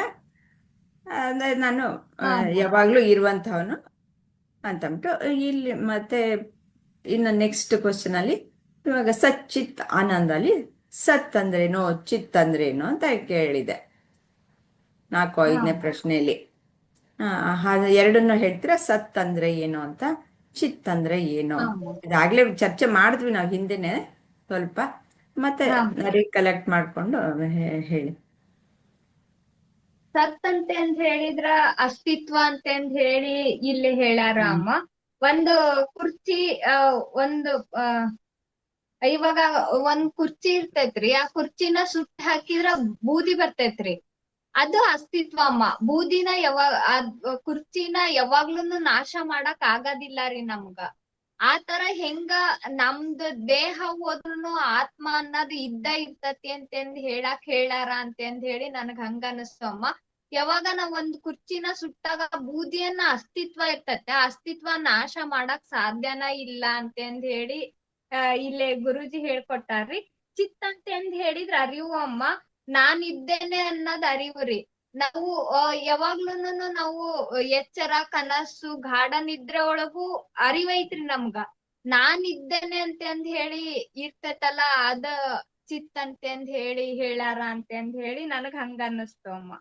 ಕರೆಕ್ಟ್ ಲಕ್ಷ್ಮೀಜಿ. ಆಮೇಲೆ ಇವಾಗ ಅದ ಹೇಳಿ ಏನೋ ಹೇಳ್ಬೇಕು ಅಂತಿದ್ದೀರಾ, ಪೂರ್ತಿ ಹೇಳಿ ಮುಗಿಸಿ. ಹಾ ಅಮ್ಮ. ನಮ್ಗ ಈಗ ಸತ್ ಚಿತ್ ಅಂತಂದ ಇದ್ದಾಗ ನಮ್ಗ ಈಗ ಕುರ್ಚಿ ಒಳಗೂ ಕುರ್ಚಿ ಒಳಗೂ ಅಸ್ತಿತ್ವ ಐತಿ ಅಂತಂದ್ ಹೇಳಿದ್ರ ಅದು ಸಚ್ಚಿದಾನಂದ ಆಗಿರ್ಬೇಕಲ್ಲ ಅಂತಂದ್ ಹೇಳಿ ನಾವು ಕ್ವಶನ್ ಹಾಕಿದ್ರ, ಈಗ ಅಸ್ತಿತ್ವ ಐತ್ರಿ ಕುರ್ಚಿಗೆ, ನಮಗೂ ಅದ ತರ ಅಸ್ತಿತ್ವ ಐತ್ರಿ. ಅದಕ್ಕ ನಮ್ಮೊಳಗ್ ಇನ್ನೊಂದು ಲಕ್ಷಣ ಚಲೋ ಐತಿ ಅಂತಂದ್ ಹೇಳಿದ್ರ ಮನಸ್ಸ ಐತಿರಿ. ನಮಗ ಕುರ್ಚಿ ಒಳಗ್ ಮನಸ್ಸಿಲ್ಲ. ಈಗ ನಾನ್ ಕುರ್ಚಿನ ನೋಡ್ಬೋದು ಅಥವಾ ನಾನ್ ಕುರ್ಚಿ ಮೇಲೆ ಕುಂದ್ರಬೋದ್ರಿ, ಆದ್ರ ಆ ಕುರ್ಚಿಗೆ ಅರಿವಿಲ್ಲ. ನಾನ್ ಅದೇನಿ, ನನ್ ಮೇಲೆ ಇವ್ರು ಕುಂತಾರ ಅನ್ನೋದ್ ಅರಿವಿಲ್ಲ. ನಮಗ ಅರಿವೈತಿ, ನಮಗ್ ಮನಸ್ಸಿರೋದ್ರಿಂದ ಚಿತ್ ಅನ್ನೋದ್ ಇದ್ರಿಂದ ಅರಿವೈತಿ ಅಂತಂದ್ ಹೇಳಿ ಹಂಗ್ ಹೇಳ್ಯಾರ ಅಂತ ಹೇಳಿ ನನಗ್ ಹಂಗ ಅನ್ನಿಸ್ತಮ್ಮ. ಅದೇ ಇವಾಗ ಅದಕ್ಕೆ ಅರಿವಿಲ್ಲ, ಯಾಕೆಂದ್ರೆ ನೀವು ಹೇಳಿದ ಹಾಗೆ ಮನಸ್ಸು ಅನ್ನೋದು ಬೇಕು. ಅರಿವು ಅನ್ನೋದು ಇರ್ಬೇಕಾದ್ರೆ, ಜೀವ ಅಂತ ಇರ್ಬೇಕಾದ್ರೆ ಮನಸ್ಸಿದ್ರೆ ಮಾತ್ರನೇ ಜೀವ, ಅವಾಗ ಪ್ರಾಣ ಎಲ್ಲ ಇರೋದು ಅಲ್ವಾ. ಅವಳನ್ನ ಕೋಶಗಳಲ್ಲಿ ತೋರಿಸೋಣ ಅದು ವಿವರವಾಗಿ. ಅದಕ್ಕೆ ಅದಿಲ್ಲ, ಹಾಗಾಗಿ ಅದಕ್ಕೆ ಅರ್ಥಕೊಳಕ್ಕಾಗಲ್ಲ. ಆದರೆ ನನಗೆ ಅರಿವಿದೆ ಅಲ್ವಾ, ನನ್ನ ಅರಿವಿನಲ್ಲಿ ಅದು ಕಾಣಿಸುತ್ತೆ. ನಾನು ಸಚ್ಚಿದಾನಂದ ಸ್ವರೂಪಿನೇ, ಅದು ಸಚ್ಚಿದಾನಂದ ಸ್ವರೂಪಿನೇ.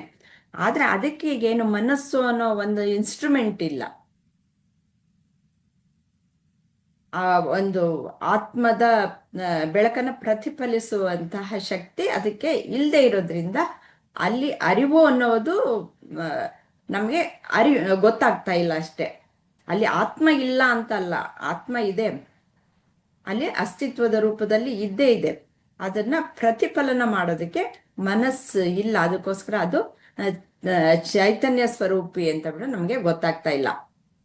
ಮತ್ತೆ ಹಾಗೆ ನೀವು ಅಸ್ತಿತ್ವವನ್ನು ನಾಶ ಮಾಡೋದಕ್ಕೆ ಸಾಧ್ಯ ಇಲ್ಲ ಅಂತ ಹೇಳಿದ್ರೆ ಅದು ಖಂಡಿತ ಸತ್ಯ. ಅದು ಹೇಗೆ ಒಂದು ರೂಪಾಂತರ ಐತೆ ಹೊರತು ಅದು ನಾಶ ಅನ್ನೋದು ಆಗಲಿಲ್ಲ. ಒಂದು ಫಾರ್ಮಿಂದ ಇನ್ನೊಂದು ಫಾರ್ಮ್ ಆಯಿತು. ಎಲ್ಲೂ ಅಷ್ಟೇ ಪ್ರಪಂಚದಲ್ಲಿ ನಾವು ನೋಡ್ತಾ ಇರ್ತೀವಿ, ಅವು ಶಾಶ್ವತವಾಗಿ ಒಂದೇ ರೀತಿಯಲ್ಲಿ ಇರಲ್ಲ, ಬದಲಾವಣೆ ಆಗ್ತಾ ಇರುತ್ತೆ. ಆದರೆ ಬದಲಾವಣೆ ಆಗಿ ಇನ್ನೊಂದು ರೂಪಾಂತರವಾಗಿ ಇನ್ನೊಂದು ಆಗಿ ಇದ್ದೇ ಇರುತ್ತೆ. ಅದು ನಾಶ ಅಂತಂದ್ಬಿಟ್ಟು ಇಲ್ವೇ ಇಲ್ಲ, ಪರಿವರ್ತನೆ ಆಗ್ತಾ ಇರುತ್ತಷ್ಟೆ. ಹಾಗೆ ಎಲ್ಲ ವಸ್ತುಗಳು ಸಹ ಒಂದು ಕೊನೆಗೆ ಒಂದು ಎನರ್ಜಿ ಅಂತಂದ್ಬಿಟ್ಟೆ ಹೇಳ್ತಾರೆ. ಇದು ಶಕ್ತಿಯ ರೂಪಾಂತರ ಅಂತಂದ್ಬಿಟ್ಟೆ ಕಾಣಿಸುತ್ತೆ. ಅದರಲ್ಲಿ ಆತ್ಮ ಅನ್ನೋದು ಸರ್ವವ್ಯಾಪಿ ಆಗಿರುವಂತಹದ್ದು. ಇವಾಗ ನಾನು ಇಲ್ಲಿ ಕೂತಿದ್ದೀನಿ ಅಂದರೆ ನನ್ನ ಪಕ್ಕದಲ್ಲಿ ಯಾವುದು ಅಸ್ತಿತ್ವ ಇಲ್ಲ ಅಂತ ಅಲ್ಲ, ಇದೆ, ನಾನು ಗೋಚರವಾಗ್ತಾ ಇದ್ದೀನಿ ಅಷ್ಟೇ.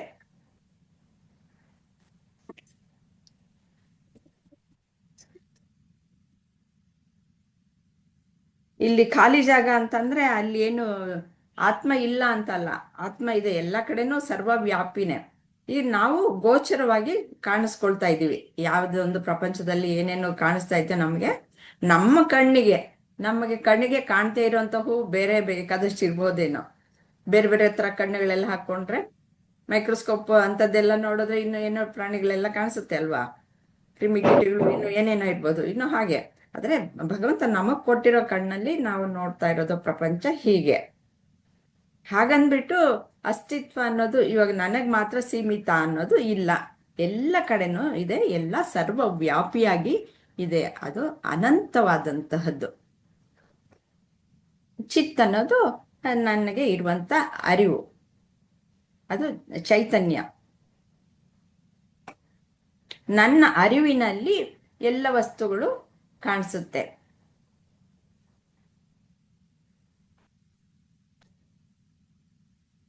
ಇವಾಗ 6ನೇ ಕ್ವಶನ್ ನೀವು ಅಟೆಂಪ್ಟ್ ಮಾಡಿ ಆಯ್ತು. ಪ್ರಪಂಚದ ವಸ್ತುಗಳಲ್ಲಿ ಇರುವಿಕೆ ಇದೆ, ಅರಿವು ಏಕಿಲ್ಲ ಅಂದ್ರೆ ಅದು ಮನಸ್ಸಿಲ್ಲ ಅನ್ನೋದನ್ನೆಲ್ಲ ವಿವರಿಸಿದ್ರಿ. ಇವಾಗ ಆನಂದ ಅನ್ನೋದು ಏನು ಅಂತ ನೋಡೋಣ. ಈ ಕುರ್ಚಿ ಅನಂತ ಹೇಗಾಗುತ್ತೆ ಅನ್ನೋದು ಸ್ವಲ್ಪ ನೀವು ಟಚ್ ಮಾಡಿದ್ರೆ ಇನ್ನೊಂದು ಸ್ವಲ್ಪ ಬೇಕಾದ್ರೆ ಹೇಳ್ಬೋದು. ವಿಜಯಲಕ್ಷ್ಮಿ ಅವ್ರು ಏನಾದ್ರು ಹೇಳ್ತೀರಾ ಆನಂದ ಅಂದ್ರೆ ಏನು ಅಂತ?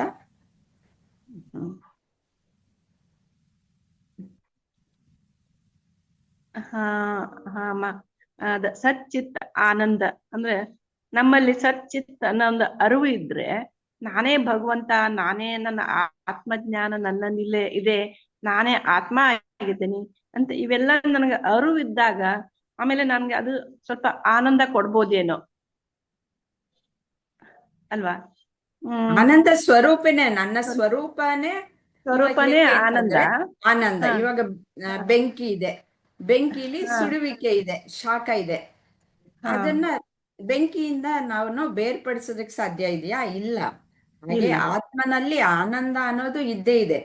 ಆತ್ಮ ನಾನಾದ್ಮೇಲೆ ನನ್ನಲ್ಲಿ ಆನಂದ ಅನ್ನೋದು ಇದೆ. ಆದ್ರೆ ನನಗೆ ಯಾಕೆ ಅರಿವಿಗೆ ಬರ್ತಾ ಇಲ್ಲ? ಆನಂದ ಅಂದ್ರೆ ಏನು ಮೊದ್ಲು ನಾವು ತಿಳ್ಕೊಳ್ಬೇಕು. ಆನಂದ ಅಂದ್ರೆ ನನ್ನ ಸ್ವರೂಪ ಲಕ್ಷಣ. ನನ್ಗೆ ಅವಾಗ ಆನಂದ ಆಗತ್ತೆ ಅಲ್ವಾ, ಸಂತೋಷ ಆಗತ್ತೆ ಅಲ್ವಾ? ಅದು ನನ್ನ ಸ್ವರೂಪ ಲಕ್ಷಣದಿಂದ ಬರೋದು, ನನ್ನ ವಿಷಯ ವಸ್ತುವಿನಿಂದ ಅಲ್ಲ ಬರೋದು, ಹೊರಗಡೆ ಇರುವಂತ ವಸ್ತುವಿನಿಂದ ಅಲ್ಲ ಬರೋದು. ನನ್ನ ಮನಸ್ಸು ಯಾವ ಯೋಚನೆಗಳು ಏನು ಇಲ್ಲದೆ ನಾನು ಆರಾಮಾಗಿ ಇದ್ದಾಗ ಅವಾಗ ನಾನು ನನ್ನ ಸ್ವರೂಪ ಲಕ್ಷಣದಲ್ಲಿ ಸ್ಥಿತವಾಗಿರ್ತೀನಿ. ಹಾಗಾಗಿ ಅಲ್ಲಿ ಆನಂದ ಅನ್ನೋದು ಪ್ರಕಟವಾಗುತ್ತೆ. ಅದನ್ನ ನಾನು ನಿದ್ರಾವಸ್ಥೆಯಲ್ಲಿ ಅನುಭವ ಪಡ್ತೀನಿ. ಆನಂದ ಅನ್ನೋದು ಅನುಭವಕ್ಕೆ ಬರುವಂತಹದ್ದಲ್ಲ, ಅದು ನನ್ನ ಸ್ವರೂಪ ಲಕ್ಷಣ. ಸ್ವರೂಪ ಲಕ್ಷಣ ಅದು ಅಲ್ಲಿ ನಾವು ಕಾಣಬಹುದು. ಎದ್ದಾಗ ಗೊತ್ತಾಗುತ್ತೆ ನಾನು ಆರಾಮಾಗಿದ್ದೆ, ನಾನು ಆನಂದವಾಗಿದ್ದೆ ಅಂತಂದ್ಬಿಟ್ಟು. ಇನ್ನೊಂದಮ್ಮ, ನಮ್ಮಲ್ಲಿ ಭಗವತಿಯ ಒಂದು ನಮ್ಮಲ್ಲಿ ಇದ್ದಾಳೆ, ನಮ್ಮಲ್ಲಿ ಅನುಭವ ಆಗ್ತಾ ಇದೆ ಅಂದಾಗೂ ಸಹಿತ ಅವಾಗ ತುಂಬಾ ಆನಂದ ಆಗ್ತಾ ಇರುತ್ತೆ. ಕೆಲವೊಂದ್ಸಲ ಹುಚ್ಚು ತರ ಆನಂದ ಆಗ್ತಿರುತ್ತೆ, ಕೆಲವು ಸಲ ಇರೋದೇ ಇಲ್ಲ. ಅದೇ ಅನುಭವಗಳೇ ಬೇರೆ, ಸ್ವರೂಪ ಲಕ್ಷಣನೇ ಬೇರೆ. ಅನುಭವ ಅನ್ನೋದು ನಾನು ಇವಾಗ ನಾಲ್ಗೆ ಮೇಲೆ ಏನಾದ್ರೂ ಒಂದು ಇಟ್ಕೊಂಡೆ ನನಗೆ ಸಂತೋಷವಾಗುವಂತಹದ್ದು ಅಂತಂದ್ರೆ ಅದು ಅನುಭವ. ಆನಂದ ಅನ್ನೋದು ಏನು ಅಂತಂದ್ರೆ ಇದರಿಂದ ಬರುವಂತಹದ್ದಲ್ಲ. ಆವಾಗ ನನಗೆ ಬೇಕು ಅನ್ನೋದು ನನಗೆ ಸಿಕ್ತು, ಆವಾಗ ನನಗೆ ಸಮಾಧಾನ ಆಯ್ತು. ನನ್ನ ಮನಸ್ಸಿಗೆ ಪೂರ್ತಿಯಾಗಿ ಸಮಾಧಾನ ಆದಾಗ ನಾನು ಬೇರೆ ಅದು ಎರಡು ಒಂದಾಗ್ಬಿಟ್ಟೆ. ಅಲ್ಲಿ ಎರಡು ಇಲ್ಲ, ಅನುಭವದಲ್ಲಿ ಎರಡಿದೆ, ಆನಂದದಲ್ಲಿ ಎರಡಿಲ್ಲ. ಎರಡಿದ್ದಾಗ ಯಾವಾಗ್ಲೂ ಕೊರತೆ. ಆ ಎರಡು ಒಂದಾಗ್ಬಿಟ್ಟಾಗ, ಇವಾಗ ಏನೋ ಚಾಕ್ಲೇಟ್ ಅಂದ್ರೆ ನಂಗಿಷ್ಟ ಅಂತ ಅಂದ್ಬಿಟ್ಟು ನಾನು ತಿಂದಾಗ ನಾನು ಚಾಕ್ಲೇಟ್ ಎರಡು ಒಂದಾಗೋದ್ರಿಂದ ಅಲ್ಲಿ ಆನಂದದ ಅನುಭವ, ಆನಂದವನ್ನ ಪಡಿತೀನಿ ನಾನು. ಆ ಸಿಹಿಯ ಅನುಭವ, ಸಂತೋಷ ಅನ್ನೋದ್ರ ಅಲ್ಲಿ ದ್ವೈತ ಇದೆ. ಹಾಗೆ ಅಂದ್ರೆ ಇಲ್ಲಿ ಆನಂದ ಅನ್ನೋದೇ ನನ್ನ ಸ್ವರೂಪ, ನನ್ನ ಸ್ವರೂಪ. ಬೆಂಕಿ ಅಂತಂದ್ರೆ ಅದರಲ್ಲಿ ಶಾಖ ಇದೆ, ಮತ್ತೆ ಸುಡುತ್ತೆ ಅಲ್ವಾ?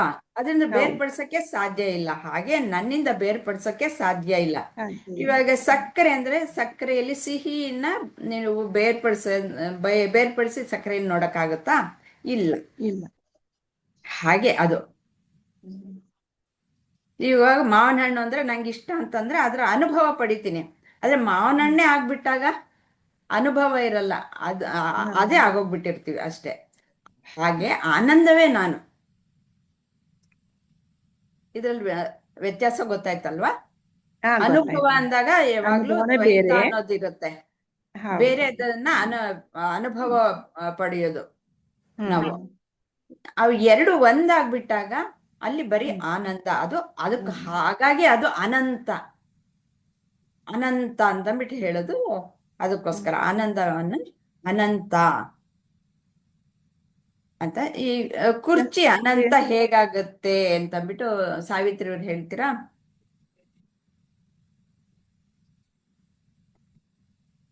ಕುರ್ಚಿನ ಅಂತಂದ್ರೆ ಇವಾಗ ಲಕ್ಷ್ಮೀಮ್ಮ ಹೇಳಿದ್ರು.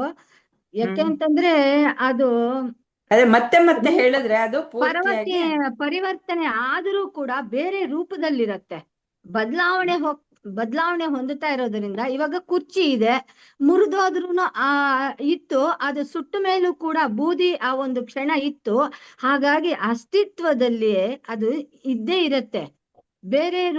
ಬೇರೆ ರೂಪಾಂತರವನ್ನು ಹೊಂದಿರತ್ತೆ. ನಾಮರೂಪಗಳಲ್ಲಿ ವ್ಯತ್ಯಾಸ ಆಗತ್ತೆ. ಹಾಗಾಗಿ ಅಸ್ತಿತ್ವದಲ್ಲಿ ಎಲ್ಲವೂ ಇರತ್ತೆ ಅಂತ. ಇರುವಿಕೆಯಿಂದ ನಾವು ತೆಗಿಯಕ್ಕಾಗಲ್ಲ ಅಂತ. ಆಗಲ್ಲ. ಹಾಗೆ ನಾನು ಇವಾಗ ದೇಹ, ಮನಸ್ಸು, ಬುದ್ಧಿ ಅನ್ಕೊಂಡಿದ್ದೀನಿ. ಅದು ಹಾಗೆ ಅದು ಪರಿವರ್ತನೆಗೊಳ್ತಾ ಇರುತ್ತೆ. ಅದೇನು ದೇಹ ಎಲ್ಲಾನು ಇನ್ನು ನಾವು ಸತ್ತೋದ್ಮೇಲೆ ಏನಾಗುತ್ತೆ, ಎಲ್ಲ ಪಂಚಭೂತಗಳಲ್ಲಿ ಲೀನವಾಗಿ ಹೋಗುತ್ತೆ. ಅದು ಎಲ್ಲೂ ಹೋಗಲ್ಲ, ಅದು ಇದ್ದೇ ಇರುತ್ತೆ. ಇಲ್ಲಿಂದ ಈ ಸರ್ವವ್ಯಾಪಿ ಆತ್ಮ ಅಂತ ಹೇಳ್ದಿವಿ ಅಲ್ಲ, ಸರ್ವವ್ಯಾಪಿ ಆದ್ಮೇಲೆ ಇದರಿಂದ ಹೊರಗಡೆಗೆ ಎಲ್ಲಿಂದ ತಗೊಂಡು ಹೋಗೋಕೆ ಸಾಧ್ಯ? ಇದು ಒಳಗಡೆನೆ ಇರ್ಬೇಕಲ್ಲ. ಇದರಿಂದನೇ ಬರೋದು, ಇದರಿಂದನೇ ಸೇರ್ಕೊಳ್ಳೋದು, ಅದ್ರಲ್ಲೇ ಅಲ್ಲೇ. ಹೌದು, ನಮ್ಗೆ ಈ ರೀತಿಯಲ್ಲಿ ಗೋಚರಾಗಿ ಆಗತ್ತೆ. ಮತ್ತೆ ನಾವು ತಪ್ಪು ತಿಳುವಳಿಕೆಯಲ್ಲಿ ಸಿಕ್ಕಾಕೊಂಡ್ಬಿಟ್ಟಿದೀವಿ. ಆ ತಪ್ಪು ತಿಳುವಳಿಕೆಯನ್ನ ನಾವು ತೆಗಿಬೇಕು. ಲಕ್ಷ್ಮೀಜಿ ಗೊತ್ತಾಯ್ತಾ? ಮುಂದೆ ಹೋಗೋಣವಾ? ಪದ್ಮ ಅವ್ರೆ 2 ನಿಮಿಷ ಬರ್ತೀನಿ. ಆಯ್ತು. ಅಸ್ತಿತ್ವನ ಯಾವಾಗ್ಲೂನು ನಾಶ ಮಾಡಕ್ ಸಾಧ್ಯ ಇಲ್ಲ ಅಂತ ಹೇಳಿ. ಸಾಧ್ಯನೇ ಇಲ್ಲ.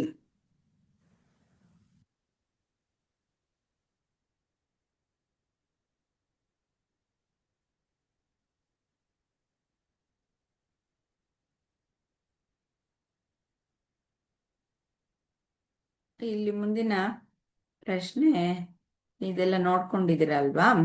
ಹಿಂದಿನ ಕ್ಲಾಸಲ್ಲೂ ಆಗಿತ್ತು ಇದು. ನಾನು ಸಚ್ಚಿದಾನಂದ ಸ್ವರೂಪಿ ಅಂತ ಹೇಳ್ತೀವಿ ಅಂತಂದ್ರೆ ಗುರುಗಳು ಹೇಳ್ತಾರೆ, ಮತ್ತೆ ವೇದಾಂತನೂ ಹೇಳುತ್ತೆ, ನೀನು ಸದಾ ಇರುವಂತವನು, ನೀನು ಆನಂದ ಸ್ವರೂಪಿ, ಮತ್ತೆ ನೀನು ಚೈತನ್ಯ ಸ್ವರೂಪಿ, ನೀನು ಸತ್ ಅಂತಂದ್ರೆ ಯಾವಾಗ್ಲೂ ಇರುವಂತಹದ್ದು ಅಸ್ತಿತ್ವ ಅಂತ ಹೇಳ್ತಾರೆ. ಇಷ್ಟೊತ್ತು ನಾವು ಚರ್ಚೆಯನ್ನು ಮಾಡಿದ್ವಿ. ಹಾಗಾದ್ರೆ ನನಗೇನು ಅನ್ನಿಸ್ತಾ ಇಲ್ಲ, ನಾನು ಒಂದ್ ಸ್ವಲ್ಪ ದಿನ ಇರ್ತೀನಿ, ಹೋಗ್ಬಿಡ್ತೀನಿ, ಮತ್ತೆ ದುಃಖ ಆಗುತ್ತೆ, ನನಗೆ ಸುಖನೂ ಬರುತ್ತೆ ಅಂತಂದ್ಬಿಟ್ಟು ಅನ್ಸುತ್ತೆ. ಬೇಕಾದಷ್ಟು ಯೋಚನೆಗಳು ಬರುತ್ತೆ ಹೋಗುತ್ತವೆ. ಈ ರೀತಿಯಲ್ಲಿ ಇದ್ದೀನಿ ನಾನು ಕ್ಷುಲ್ಲಕ ಮಾನವ ಅಂತಂದ್ಬಿಟ್ಟು ಅನ್ಕೊಳ್ತೀನಿ. ಯಾತಕ್ಕೆ ಆ ಒಂದು ಅರಿವು ಇಲ್ಲ? ಸರ್ವವ್ಯಾಪಿಯಾದಂತಹ ಸಚ್ಚಿದಾನಂದ ಬ್ರಹ್ಮ ಸ್ವರೂಪಿ ನಾನು ಅಂತ ನನಗೆ ಅನ್ಸಲ್ಲ, ಯಾತಕ್ಕೆ ಅಂತಂದ್ಬಿಟ್ಟು ಹೇಳಿ.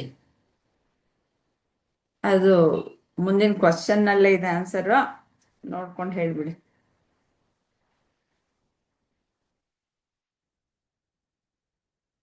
ಅದಕ್ಕೆ ಆನ್ಸರ್ ನೆಕ್ಸ್ಟ್ ಕ್ವಶನ್ನೇ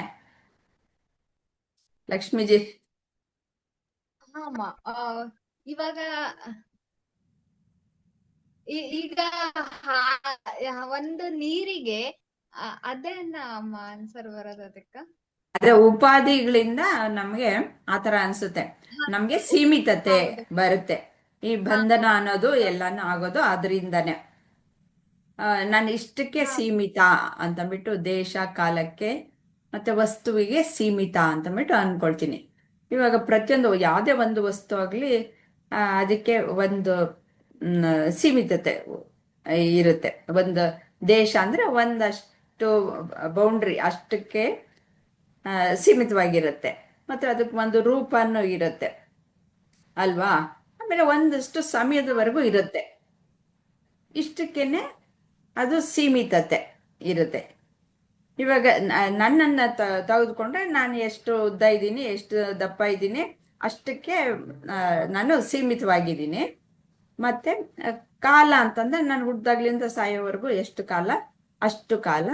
ಮತ್ತೆ ಒಂದು ವಸ್ತುವಿಗೆ ರೂಪ ಇದ್ದ ಹಾಗೆ ನನಗೊಂದು ರೂಪ ಇದೆ, ಅದು ಅಷ್ಟೇ. ಅಷ್ಟಕ್ಕೆ ಸೀಮಿತವಾಗಿರ್ತೀನಿ. ಇವಾಗ ಮನುಷ್ಯ ಅಂತಂದ್ರೆ ಇನ್ನು ಏನು ಆನೆ ತರ ಏನು ಇರಲ್ಲ ಅಲ್ವಾ? ಆ ಒಂದೊಂದನ್ನು ಒಂದೊಂದು ಬೇರೆ ಬೇರೆಯಾಗೆ ಇರುತ್ತೆ. ಮನುಷ್ಯ ಒಂಥರ ಇರ್ತಾನೆ, ಆನೆ ಬೇರೆ ತರ, ನಾಯಿ ಬೇರೆ ತರ ಇರುತ್ತೆ, ಹಸು ಬೇರೆ ತರ ಇರುತ್ತೆ. ಮನುಷ್ಯನಲ್ಲೂ ಒಬ್ಬೊಬ್ಬರಲ್ಲೂ ಒಂದೊಂದು ತರ ಇರ್ತೀವಿ ತಾನೆ, ಎಲ್ರು ಒಂದೇ ತರ ಇರಲ್ಲ ತಾನೆ. ಹಾಗೆ ಪ್ರತಿಯೊಂದನ್ನು ಒಂದು ಸೀಮಿತವಾಗಿ ಇರುತ್ತೆ, ಎಲ್ಲ ಒಂದೇ ತರ ಕಾಣಿಸ್ತಾ ಇಲ್ಲ. ಅದು ಯಾತಕ್ಕೋಸ್ಕರ ಅಂದ್ರೆ ಈ ಉಪಾಧಿಗಳಿಂದ ನಮ್ಗೆ ಆ ಒಂದು ಪರಿಮಿತಿ, ಸೀಮಿತತೆ ಅನ್ನೋದು ನಮ್ಗೆ ಗೋಚರವಾಗತ್ತೆ.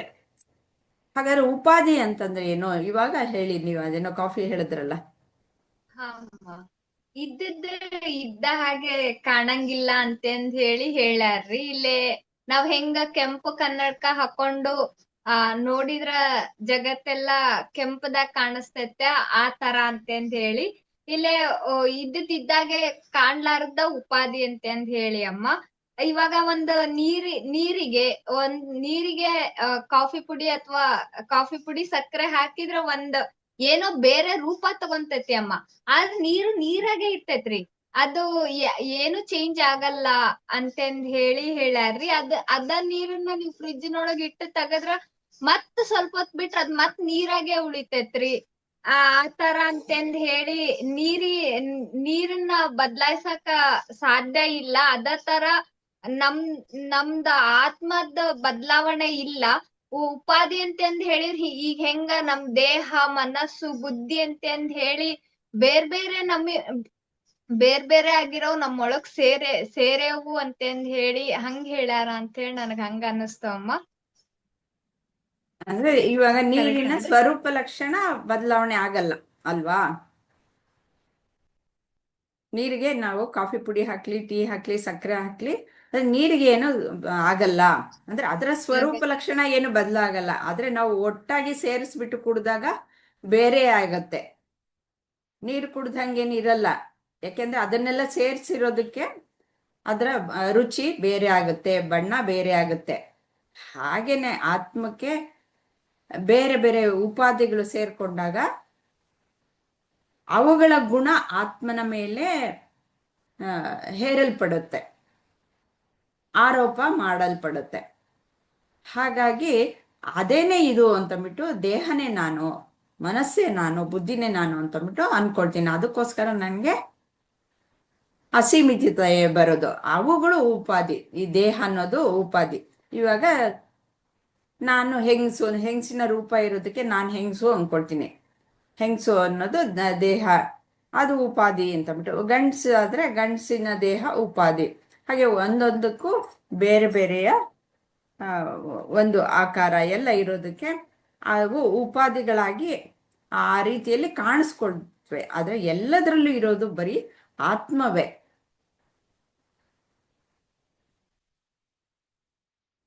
ವಿಜಯಲಕ್ಷ್ಮಿ ಅವ್ರಿಗೆ ಗೊತ್ತಾಯ್ತಾ?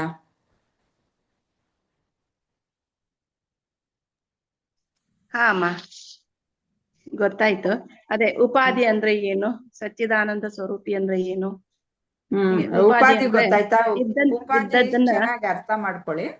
ಹಾ, ಉಪಾಧಿ ಅಂದ್ರೆ ಇದ್ದಂಗ ಕಾಣೋದಿಲ್ಲ, ನಾವು ಬೇರೆ ರೂಪದಲ್ಲಿ ಕಾಣ್ತಾ ಇರ್ತೇವೆ. ಬೇರೆ ಬೇರೆ ಎದುರ ಗುಣಲಕ್ಷಣಗಳು ಇದ್ರ ಮೇಲೆ ಆರೋಪವಾಗ್ಬಿಟ್ಟಿರುತ್ತೆ, ಆರೋಪವಾಗಿಬಿಡ್ತವ. ಈಗ ನಮ್ಮ ದೇಹಕ್ಕೂ ಅಷ್ಟೇ, ನಮ್ಮ ಆತ್ಮಕ್ಕೆ ಬೇರೆ ಬೇರೆ ಉಪಾಧಿಗಳು ಸೇರ್ಕೊಂಡಿರೋದ್ರಿಂದ ಈಗ ಬುದ್ಧಿ, ಮನಸ್ಸು, ದೇಹ, ನಾನು ಅನ್ಕೊಂಡಾಗ ಅವಾಗ ಅದೇನಾಗ್ತೈತಿ, ಉಪಾಧಿ ಅನ್ಕೊಂತೇವೆ ಆಗ್ತೈತಿ ಎಲ್ಲ. ಅದು ಅಲ್ಲಿ ನಮ್ಗ ಪೂರ್ತಿ ಆತ್ಮಜ್ಞಾನ ಬರೋದಿಲ್ಲ ಹಂಗಿದ್ದಾಗ, ಅಲ್ವೇನಮ್ಮ? ಅದೇ ಉಪಾಧಿ ಅಂದ್ರೆ ಇವಾಗ ನನ್ನ ದೇಹದ ಗುಣಲಕ್ಷಣಗಳನ್ನ ನಾನು ಆತ್ಮನ ಮೇಲೆ ಹಾಕ್ಬಿಟ್ಟಿರ್ತೀನಿ, ಆರೋಪ ಮಾಡ್ಬಿಡ್ತೀನಿ. ಅಂದ್ರೆ ನಾನು ಇವಾಗ ಆತ್ಮ ಅನ್ನೋದು ಅದು ಇಷ್ಟು ದಿನ ಇವಾಗ ಹುಟ್ಟುತ್ತೆ, ಅವಾಗ ಸಾಯುತ್ತೆ, ಆ ರೀತಿಯಲ್ಲಿ ಅನ್ಕೊಳ್ತೀನಿ. ಹಾಗೆ ನಾನು ಇವಾಗ ಹೆಂಗಸು ಅನ್ಕೊಳ್ತೀನಿ. ಎಲ್ಲಾ ಕಡೆನೂ ಹರಡಿರುತ್ತೆ. ಈಗ ಎಲ್ಲ ಬೇರೆ ಬೇರೆ ಒಂದೇ ಅದು. ಪ್ರಾಣಿಗಳಲ್ಲಿ, ಮನುಷ್ಯರಲ್ಲಿ ಯಾವ ರೀತಿ ಈಗ ಹೆಂಗಸಿನಲ್ಲಿ ಸೇರ್ಕೊಂಡ್ರೆ ಹೆಣ್ಮಕ್ಳು, ಗಂಡಸಿನಲ್ಲಿ ಸೇರ್ಕೊಂಡ್ರೆ ಗಂಡಸ್ ಮಕ್ಳು, ಪ್ರಾಣಿಗಳಲ್ಲಿ ಸೇರ್ಕೊಂಡ್ರೆ ಪ್ರಾಣಿಗಳ ಆಕಾರದಲ್ಲಿ ಕಾಣ್ತಾರೆ. ಹೀಗೆ ಆತ್ಮಗಳು ಅವರವರ ಒಂದು ಆಕಾರದಲ್ಲಿ ಅದನ್ನ ನಾವು ಕಾಣ್ಬೋದು. ಈ ಆತ್ಮ ಅನ್ನೋದು ಬಿಡಿ ಬಿಡಿಯಾಗಿ ಹೋಗಿ ಸೇರ್ಕೊಳ್ಳೋದಲ್ಲ, ಅದು ಸರ್ವವ್ಯಾಪಿಯಾಗಿರುತ್ತೆ. ಸರ್ವವ್ಯಾಪಿಯಾಗಿದೆ. ವ್ಯಾಪಿಯಾಗಿರುತ್ತೆ. ಈ ದೇಹ ಅನ್ನೋದು ಸೀಮಿತತೆಯಲ್ಲಿ ಇರೋದು. ಹಾ ಗೊತ್ತಾಯ್ತಾ? ಹಾ ಅಮ್ಮ, ಗೊತ್ತಾಯ್ತು. ನೀವು ಶ್ರೀವಿದ್ಯೆ ಬೇರೆ ಕಲ್ತಿದ್ದೀರಾ, ನಿಮಗ್ ಜಾಸ್ತಿನೇ ಗೊತ್ತಿರ್ಬೇಕು. ಇಲ್ಲಮ್ಮ, ಸ್ವಲ್ಪ ನನ್ಗೆ ಹೇಳಾಕ ಸ್ವಲ್ಪ ಪ್ರಾಕ್ಟೀಸ್ ಇಲ್ಲಲ್ಲಮ್ಮ, ಹೇಳೋದಿಕ್ಕೆ ಸ್ವಲ್ಪ ತಡವರ್ಸ್ದಂಗ ಆಗ್ತಾ ಐತಿ. ಪರವಾಗಿಲ್ಲ, ಎಲ್ಲಾರು ನಾವು ಅಂತವ್ರೆ. ಸುಜಾ ಅವ್ರ ಏನಾದ್ರು ಒಂದ್ ಹೇಳ್ಬೋದಾ? ಏನ್ ಹೇಳಿ? ಇದು ವೇದ ಮಾತೆಯು ಆತ್ಮಜ್ಞಾನವನ್ನು ಎಷ್ಟು ಪ್ರಕ್ರಿಯೆಗಳ ಮೂಲಕ ವಿವರಿಸುತ್ತಾಳೆ, ಅವು ಯಾವುವು? 3 ಪ್ರಕ್ರಿಯೆ. ಸರಿನಾ? ಕರೆಕ್ಟ್. ಓಕೆ, 3.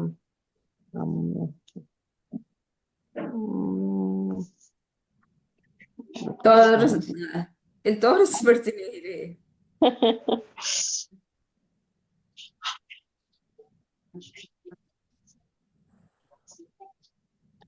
ಜೀವಿ ಎಷ್ಟು ಶರೀರಗಳು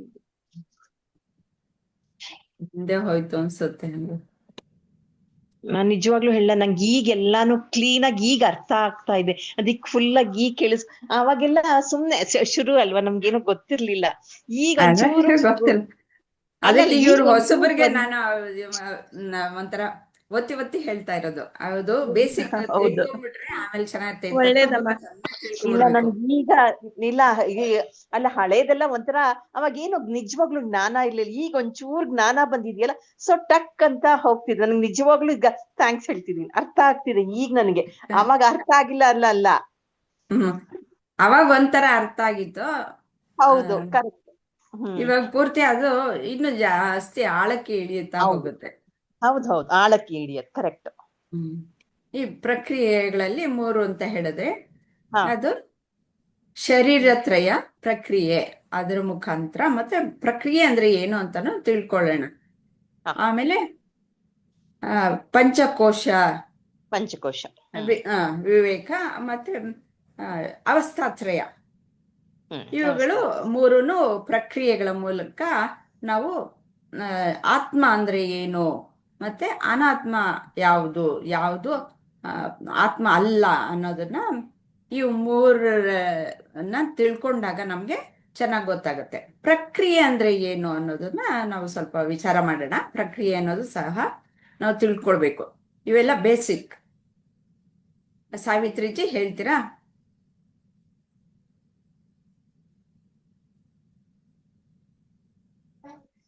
ಪ್ರಕ್ರಿಯೆ ಅಂತಂದ್ರೆ ಅದೇ ಸಣ್ಣದಾಗಿ ಹೋಗ್ತಾ ತಿಳ್ಕೊಂಡು ಹೋಗ್ತಾ ಇರೋದು ಅಂತ. ಇಲ್ಲಿ ಅರುಂಧತಿ ನಕ್ಷತ್ರವನ್ನು ತೋರ್ಸೋದಕ್ಕೆ ಹೇಳ್ತಾರೆ ಪ್ರಭುಜಿ ಗುರುಜಿಯವರು. ಯಾಕೆ ಅಂತಂದ್ರೆ ಮೊದಲು ದೊಡ್ಡದಾಗಿರೋದನ್ನ ತೋರಿಸ್ತಾರೆ, ಕಾಣ್ಸತ್ತೆ. ಅದು ದೊಡ್ಡದಾಗಿರೋದು ನೋಡಿದ್ರೆ ಅವನು ಗುರ್ತು ಹಿಡಿತಾನೆ. ಆಮೇಲೆ ಅದ್ರ ಪಕ್ಕ ಇನ್ನೊಂದ್ ಸಣ್ಣದಾಗಿದೆ, ಅದ್ರ ಪಕ್ಕ ರೌಂಡ್ ಆಗಿದೆ, ರೌಂಡ್ ಒಳಗ್ ಚುಕ್ಕಿ ತರ ಇದೆ. ಹೀಗೆ ಒಂದೊಂದೇ ಸ್ಟೆಪ್ಸ್ ಮುಖಾಂತರ, ಅಂದ್ರೆ ಆ ಒಂದು ಕ್ರಿಯೆಗಳ ಮೂಲಕ ಸ್ಟೆಪ್ಸ್ ಮುಖಾಂತರ ಹೋಗಿ ತಿಳಿಸ್ತಾ ಹೋಗ್ತಾರೆ. ಅದನ್ನ ಪ್ರಕ್ರಿಯೆ ಅಂತ ಹೇಳ್ತಾರೆ. ಏನ್ ತಿಳಿಸ್ತಾ ಹೋಗ್ತಾರೆ? ಅದು ಈ ಅರುಂಧತಿ ನಕ್ಷತ್ರ ಇಲ್ಲೇ ಇದೆ ನೋಡು, ದೂರದಲ್ಲಿ ಇಲ್ಲೊಂದಿದೆ ಅಂತ, ದೊಡ್ಡದ್ರಿಂದ ಸಣ್ಣದ್ರ ಕಡೆಗೆ ಹೋಗೋದು ಹೆಜ್ಜೆ ಇಟ್ಕೊಂಡು ಅಂತ. ನಾವು ಅರುಂಧತಿ ನಕ್ಷತ್ರನ ತಿಳ್ಕೊಳ್ಬೇಕಾ ಅಥವಾ ಬೇರೆ ಏನಾದ್ರು ತಿಳ್ಕೊಳ್ಬೇಕಾ? ನಾವು ಆತ್ಮನ ಸ್ವರೂಪವನ್ನು ತಿಳ್ಕೊಬೇಕಾಗತ್ತೆ. ಯಾಕೆಂದ್ರೆ ಈ ಅವಸ್ಥಾತ್ರಯಗಳು ಯಾವುದು ನಾನಲ್ಲ, ಪಂಚಕೋಶಗಳು ಕೂಡ ನಾನಲ್ಲ ಅಂತ. ಅವಸ್ಥಾತ್ರಯಗಳು ಅಂತಂದ್ರೆ ನಿದ್ದೆ, ಎಚ್ಚರ, ಕನಸು, ಗಾಢ ನಿದ್ದೆ ಅಂತ ನಾನು ಅನ್ಕೊಂಡಿದ್ದೀನಿ. ಪಂಚಕೋಶಗಳ ಪ್ರಕ್ರಿಯೆ ಅಂತಂದ್ರೆ ನೀವ್ ಹೇಳಿದಿರಲ್ವಾ, ಮೊನ್ನೆ ಎಲ್ಲ ವಿವರಿಸಿದೀರ ಕ್ಲೀನ್ ಆಗಿ. ಕೋಶಗಳು ಅನ್ನಮಯ, ಪ್ರಾಣಮಯ, ಮನೋಮಯ, ವಿಜ್ಞಾನಮಯ, ಆನಂದಮಯ ಆ ಕೋಶಗಳ ಬಗ್ಗೆ ಎಲ್ಲ ಹೇಳಿದ್ದೀರಾ. ಸ್ಥೂಲ ಶರೀರ ಆ ಅದು ಹೇಳತ್. ಆಮೇಲೆ ಸೂಕ್ಷ್ಮ ಶರೀರದ ಅಂತ ಇರತ್ತೆ. ಸೂಕ್ಷ್ಮ ಶರೀರ ಅದರಲ್ಲೂ ಕೂಡ 3 ಇರತ್ತೆ. ಪ್ರಾಣಮಯ ಕೋಶ ಇರತ್ತೆ, ಮನೋಮಯ ಕೋಶ ಇರತ್ತೆ, ಮತ್ತೆ ವಿಜ್ಞಾನಮಯ ಕೋಶ. ಅವು 3 ಸೇರಿ ಆ ಸ್ಥೂಲ ಶರೀರ. ಈ ದೇಹ ಏನ್ ಕಾಣ್ತಾ ಇದೆ, ಇದನ್ನ ಅದು ಹೊರಗಿನ ಪ್ರಪಂಚದಲ್ಲಿ ಎಲ್ಲವನ್ನು ಅದನ್ನ ತಿಳ್ಕೊಂತಾ ಇದೆಯಲ್ವಾ, ಅದು ಆ ಕ್ರಿಯೆಗಳು ನಡೆಯೋದು ಅದೆಲ್ಲ ಗೊತ್ತಾಗ್ತಾ ಇದೆ. ಅದನ್ನ ನಡೆಸೋದೇ ಆ ಸೂಕ್ಷ್ಮ ಶರೀರ ಅಂತ. ಇನ್ನ ಕಾರಣ ಶರೀರ ಅಂತ ಕೂಡ ಒಂದಿದೆ. ಅದೇ ಆನಂದಮಯ ಕೋಶ ಅಂತ. ಆನಂದ ಅಂತಂದ್ರೆ ಅಲ್ಲಿ ಅಹಂಕಾರ ಆಗಿರುತ್ತೆ. ಅಲ್ಲ, ಆನಂದ ಅದೇನು ಅಂದ್ರೆ ಆ ಡೀಟೇಲ್ ಏನು ಬೇಕಾಗಿಲ್ಲ, ಬರೀ ಪ್ರಕ್ರಿಯೆ ಅಂತಂದ್ರೆ ಏನು ಅಂತಂದ್ಬಿಟ್ಟು ತಿಳ್ಕೊಳ್ಬೇಕು. ಹಾ ಪ್ರಕ್ರಿಯೆ ಅಂತಂದ್ರೆ ಇವಾಗ ನೀವು ಹೇಳಿದ್ರಿ ಅರುಂಧತಿ ನಕ್ಷತ್ರವನ್ನ ತೋರಿಸ್ಬೇಕಾದ್ರೆ ಅದು ತುಂಬಾ ಸಣ್ಣಕ್ಕಿರೋದ್ರಿಂದ ಮೊದ್ಲು ಚಂದ್ರನ್ ನೋಡು ಅಂತಂದ್ಬಿಟ್ಟು ತೋರಿಸ್ಬಿಟ್ಟು ಅದರ ಪಕ್ಕದಲ್ಲಿ ಇನ್ನೊಂದು ನಕ್ಷತ್ರ ಇದೆ ಅಂತ ತೋರಿಸ್ಬಿಟ್ಟು ಅದ್ರ ಪಕ್ಕದಲ್ಲಿ ಇನ್ನೂ ಸಣ್ಣಕ್ಕಿದೆ ನೋಡು ಅಂತ ತೋರಿಸ್ತಾರೆ. ಯಾಕೆಂದ್ರೆ ಒಂದೇ ಸತಿ ಆ ಸಣ್ಣ ನಕ್ಷತ್ರನ ಗುರುತಿಸೋದಕ್ಕೆ ಸಾಧ್ಯ ಇಲ್ಲ. ಹಾಗೇನೆ ನಾನು ಆತ್ಮ ಅನ್ನೋದು ನನಗೆ ಗೊತ್ತಾಗಲ್ಲ. ನೀನು ಆತ್ಮ ಅಂತ ಹೇಳ್ಬಿಟ್ರೆ ತಿಳ್ಕೊಳೋದಕ್ಕೆ ಸಾಧ್ಯ ಇಲ್ಲ. ಅದಕ್ಕೋಸ್ಕರ ನೀನ್ ಇದಲ್ಲ ಇದಲ್ಲ ಇದಲ್ಲ, ಈ ಚಂದ್ರ ಅಲ್ಲ, ಅದ್ರ ಪಕ್ಕದಲ್ಲಿರೋ ನಕ್ಷತ್ರ ಅಲ್ಲ ಅಂತ ಹೇಗೆ ಒಂದೊಂದೇ ತೆಗೆದ್ರೋ ಆ ರೀತಿಯಲ್ಲಿ ನೀನು ಈ ದೇಹ ಅಲ್ಲ, ಅದಲ್ಲ, ಇದಲ್ಲ, ನೀನ್ ಯಾವ್ದಲ್ಲ ಅಲ್ಲ ಅಲ್ಲ ಅನ್ನೋದನ್ನ ತೆಗೆದ್ಬಿಟ್ಟು ಆಮೇಲೆ ಕೊನೆಗೆ ಯಾವ್ದು ಉಳಿಯುತ್ತೆ, ಅದು ನೀನು, ಅದು ಆತ್ಮ ಅಂತ ತೋರ್ಸೋದು. ಆ ರೀತಿಯ ಪ್ರೋಸೆಸ್ ಇರುತ್ತಲ್ಲ, ವಿಧಾನ ಇರುತ್ತಲ್ಲ, ಅದಕ್ಕೆ ಪ್ರಕ್ರಿಯೆ ಅಂತ ಹೇಳೋದು. ವಿಜಯಲಕ್ಷ್ಮಿ ಅವ್ರಿಗೆ ಗೊತ್ತಾಯ್ತಾ? ಲಕ್ಷ್ಮೀಜಿಯವ್ರಿಗೆ ಗೊತ್ತಾಯ್ತಾ? ಇವ್ರಿಗೂ ಗೊತ್ತಿದೆ. ಸುಜಯ್ ಅವ್ರಿಗೆ ಗೊತ್ತಾಯ್ತಾ? ಗೊತ್ತಾಯ್ತು. ಪ್ರಕ್ರಿಯೆ ಅಂದ್ರೆ ಹಾಗೆ ಅನೇಕ ವಿಧಾನದಲ್ಲಿ ತೋರಿಸ್ತಾರೆ. ತಿಳ್ಕೊಳ್ಳೋದು. ಓಕೆ. ನಮ್ಗೆ ಅರ್ಥ ಮಾಡಿಸೋದಕ್ಕೋಸ್ಕರ ಆ ರೀತಿ. ಯಾಕೆಂದ್ರೆ ಆತ್ಮನ ನಾವು ಪ್ರತ್ಯಕ್ಷವಾಗಿ ತಿಳಿದುಕೊಳ್ಳೋದಕ್ಕೆ ಸಾಧ್ಯ ಇಲ್ಲ, ಅಥವಾ ಪರೋಕ್ಷವಾಗಿ ತಿಳ್ಕೊಳ್ಳೋದಕ್ಕಾಗಲ್ಲ. ಅಪರೋಕ್ಷವಾಗಿ ನಾವು ತಿಳ್ಕೊಳ್ಬೇಕು. ಅದಕ್ಕೋಸ್ಕರ ಎಲ್ಲವನ್ನು ಬೇರ್ಪಡಿಸ್ತಾ ಹೋದಾಗ ಕೊನೆಯಲ್ಲಿ ಇದೆ ಅಂತ ಹೇಳಿದಾಗ ಅದರ ಗುಣಲಕ್ಷಣಗಳನ್ನು ಹೇಳಿದಾಗ ಇದೆ ಅಂತ ನಮ್ಗೆ ಗುರುತಿಸಕ್ ಸಾಧ್ಯ. ಇಲ್ಲ ಅಂತಂದ್ರೆ ಗುರುತಿಸಕ್ಕೆ ಸಾಧ್ಯ ಇಲ್ಲ. ಅದು ಪ್ರಕ್ರಿಯೆ.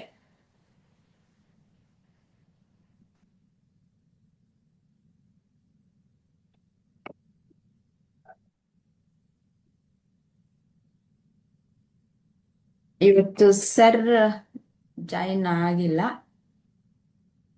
ಇವತ್ತು ಗುರು ಪೌರ್ಣಿಮೆ. ಇನ್ನು ಒಂದು 15 ನಿಮಿಷ ಮಾಡೋಣ, ಪರವಾಗಿಲ್ಲ ಅಲ್ವಾ? 8 ಗಂಟೆಗೆ ಸರ್ ಏನಾದ್ರು ಬಂದ್ರೆ ಓಕೆ, ಇಲ್ಲ ಅಂತಂದ್ರೆ ನಾವು ಇದನ್ನ ಮುಗಿಸ್ಬೋದಾ? ಇಷ್ಟು 21ನೇ ವಿಡಿಯೋ ಎಲ್ಲರಿಗೂ ಒಪ್ಪಿಗೆ ಅಂತಂದ್ರೆ ಮುಗಿಸೋಣ. ಅಲ್ಲಮ್ಮ, ಇದೇ ಪ್ರಕ್ರಿಯೆ ಅಂದ್ರೆ ಇನ್ನೊಂದ್ಸರಿ ಹೇಳಮ್ಮ.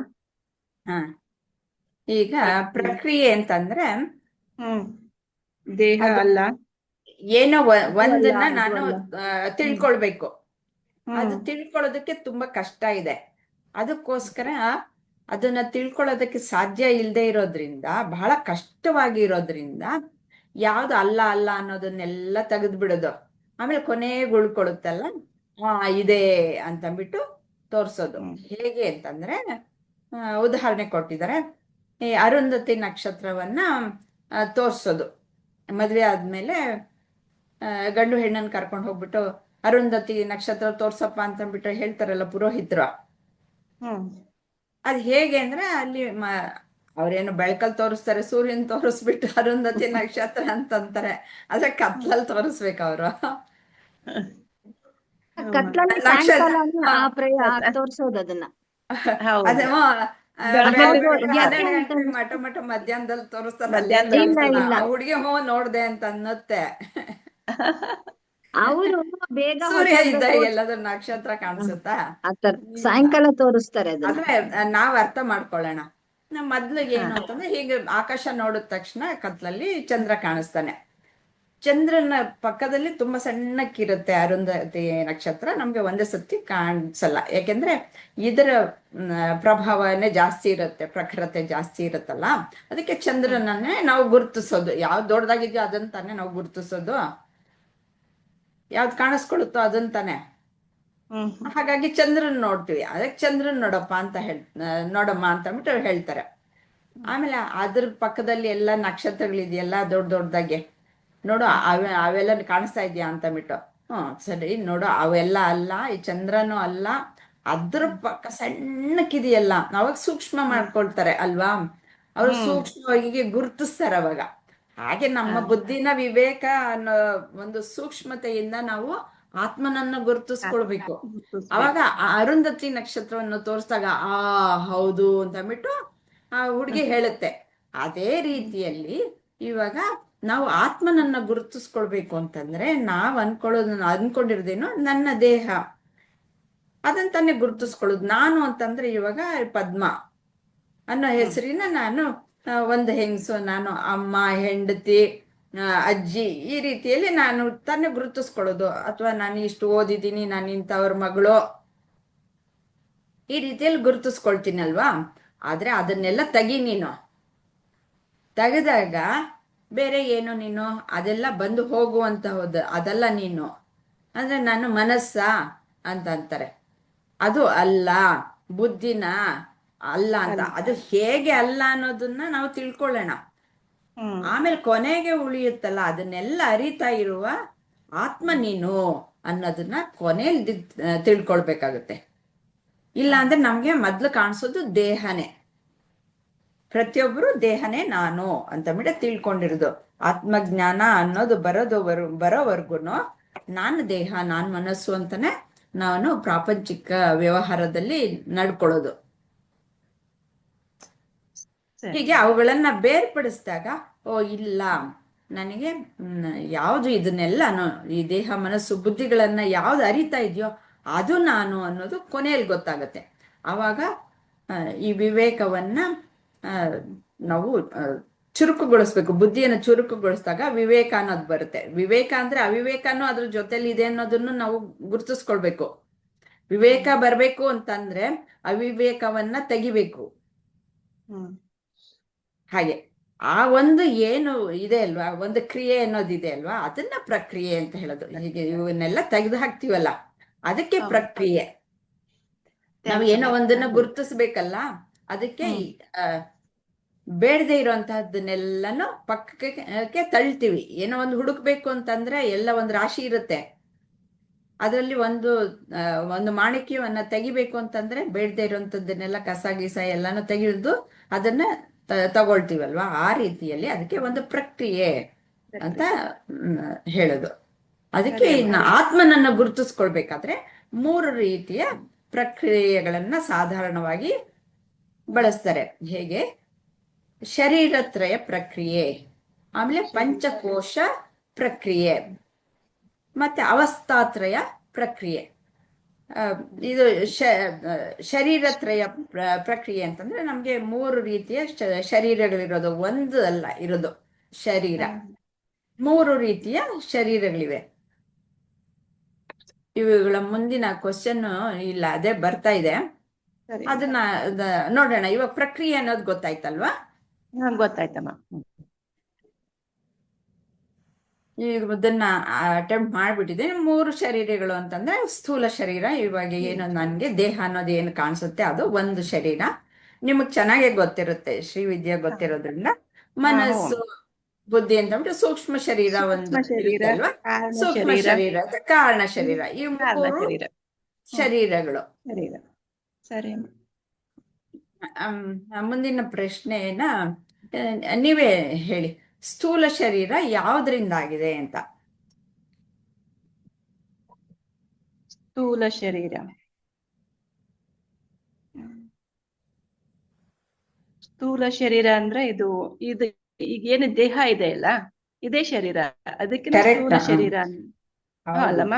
ಅದೇ ಇದೇನು ದೇಹ, ಮನಸ್ಸು, ಕೈ, ಕಾಲು, ಈ ಕೋಶಗಳಿಂದ, ಆಮೇಲೆ ಈ ಪಂಚಭೂತಗಳಿಂದ ಚೆನ್ನಾಗಿ ಆಗಿರ್ತಕ್ಕಂಥ ಹೇಳ್ತೀನಿ. ಇದು ಸ್ಥೂಲ ಶರೀರ. ಕರೆಕ್ಟ್.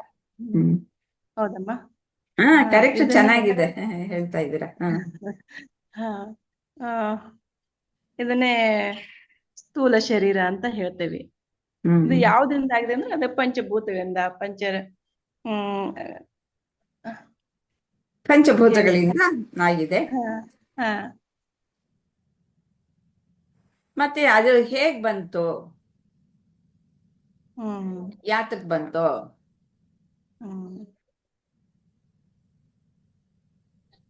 ಅದು ಶರೀರ ಇದು ಸ್ಥೂಲ ಶರೀರ ಶರೀರ ಶರೀರ ಯಾತಕ್ ಬಂತು ನಮ್ಗೆ? ಇದು ಆತ್ಮ ಮತ್ತೆ ಇದು ಸೇರ್ಕೋಬೇಕಂದ್ರೆ ಇದಕ್ಕೊಂದು ಜೀವ ಬೇಕು ಅಂದ್ರೆ ಇದಕ್ಕೊಂದು ರಥ ಬೇಕೇ ಬೇಕಲ್ವಮ್ಮ. ಈ ಆತ್ಮಕ್ಕೆ ಇದಕ್ಕೆ ಒಂದು ದೇಹ ಬೇಕು. ಅನ್ನೋದು ಬೇಕು ಬೇಕು. ಹಾ ಆದ್ರೆ ಆ- ಸುಮ್ನೆ ಆ- ಬರಲ್ಲ ಅದು. ಬರ್ ಹಾ ಏನೋ ಒಂದು ಕಾರಣ ಇದೆ, ಅದನ್ನ ಏನೋ ಹೇಳಿದ್ದಾರೆ. ಒಂದು ಕಾರಣ ಇರುತ್ತೆ ಬರೋದಕ್ಕೇನು ಸಹಿತ. ಹೌದಮ್ಮ, ನೀವೇ ಹೇಳ್ಬಿಡಿ ಅಮ್ಮ ಫಸ್ಟ್. ರೆಡ್ಮಿ ಯಾರು? ಅಮ್ಮ ಯಾರು? ಪ್ರಿಯಾಂಕನಾ?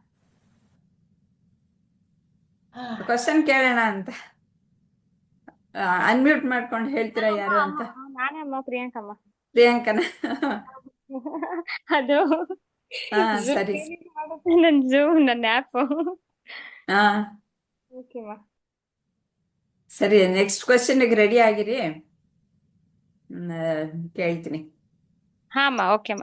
ನೆಕ್ಸ್ಟ್ ಯಾವ್ದಮ್ಮ? ಹೇಳ್ತೀನಿ. ಇವರು ನನ್ಗೆ ಹೇಳಿದ್ರು ಹೇಳ್ತೀನಿ. ನೀವು ಹೇಳಿದ್ರಲ್ಲ, ಈ ಪಾರ್ಟ್ಸ್ ಅನ್ನೋದು ಆಗಿದೆ ಅಂದ್ರೆ ಕೈ, ಕಾಲು, ಹೀಗೆ ತಲೆ, ಕಣ್ಣು, ಮೂಗು ಇವುಗಳಿಂದ ಆಗಿದೆ ಅಂತ. ಶರೀರ ಅನ್ನೋದು ಯಾವಾಗ್ಲೂ ಈ ತರ ಪಾರ್ಟ್ಸ್ ಇರುತ್ತೆ, ಅಂದ್ರೆ ಭಾಗಗಳಿರುತ್ತೆ ಶರೀರಕ್ಕೆ ಯಾವಾಗ್ಲೂ. ಮತ್ತೆ ನೀವು ಹೇಳಿದ್ರಲ್ಲ ಪಂಚಭೂತಗಳಿಂದ ಆಗಿದೆ ಅಂತ. ಸ್ಥೂಲ ಶರೀರ ಪಂಚೀಕರಣವಾಗಿರುವಂತ ಪಂಚಭೂತಗಳಿಂದ ಆಗಿದೆ. ಪಂಚೀಕರಣ ಅಂದ್ರೆ ಏನು ಅನ್ನೋದನ್ನ ಮುಂದೆ ತಿಳ್ಕೊಳ್ಳೋಣ. ಈಗ ಅಷ್ಟು ತಿಳ್ಕೊಂಡ್ರೆ ಸಾಕು. ಪಂಚೀಕರಣವಾಗಿರುವಂತ ಪಂಚಭೂತಗಳಿಂದ ಆಗಿದೆ. ಇದು ಅನ್ನಮಯ ಕೋಶ. ಸ್ಥೂಲ ಶರೀರನ ಅನ್ನಮಯ ಕೋಶ ಅಂತ ಹೇಳ್ತೀವಿ. ಅದು ಪಂಚಭೂತಗಳಿಂದ ಆಗಿದೆ. ಪಂಚಭೂತಗಳು ಅಂದ್ರೆ ಯಾವುವು? ನೀವೇ ಹೇಳಿ, ನಿಮಗೆ ಚೆನ್ನಾಗಿ ಗೊತ್ತಿದೆ. ಪಂಚಭೂತಗಳಂದ್ರೆ ಆಕಾಶ, ವಾಯು, ನೀರು, ಅಗ್ನಿ, ಭೂಮಿ. ಹೌದಮ್ಮ?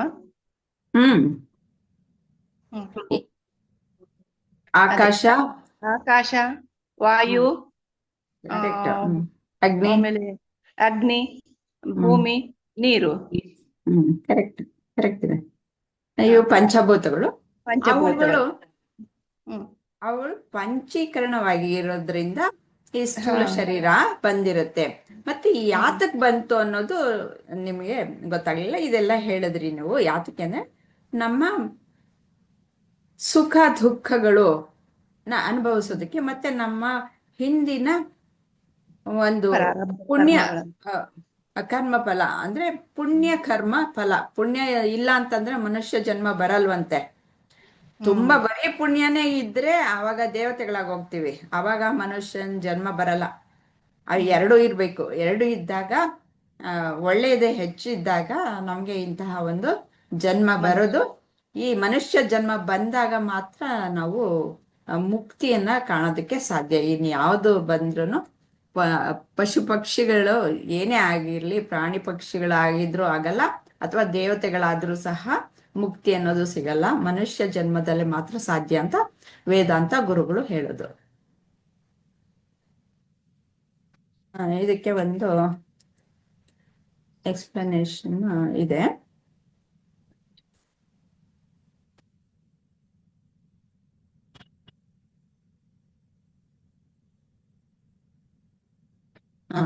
ಸ್ಥೂಲ ಶರೀರ ಅಂದ್ರೆ ಏನು, ಇಲ್ಲಿ ವಿವರಣೆಯನ್ನ ಟೈಪ್ ಮಾಡಿಟ್ಟಿದ್ದೀನಿ, ಡೀಟೈಲ್ ಆಗಿ ತಿಳ್ಕೊಳ್ಳೋಣ.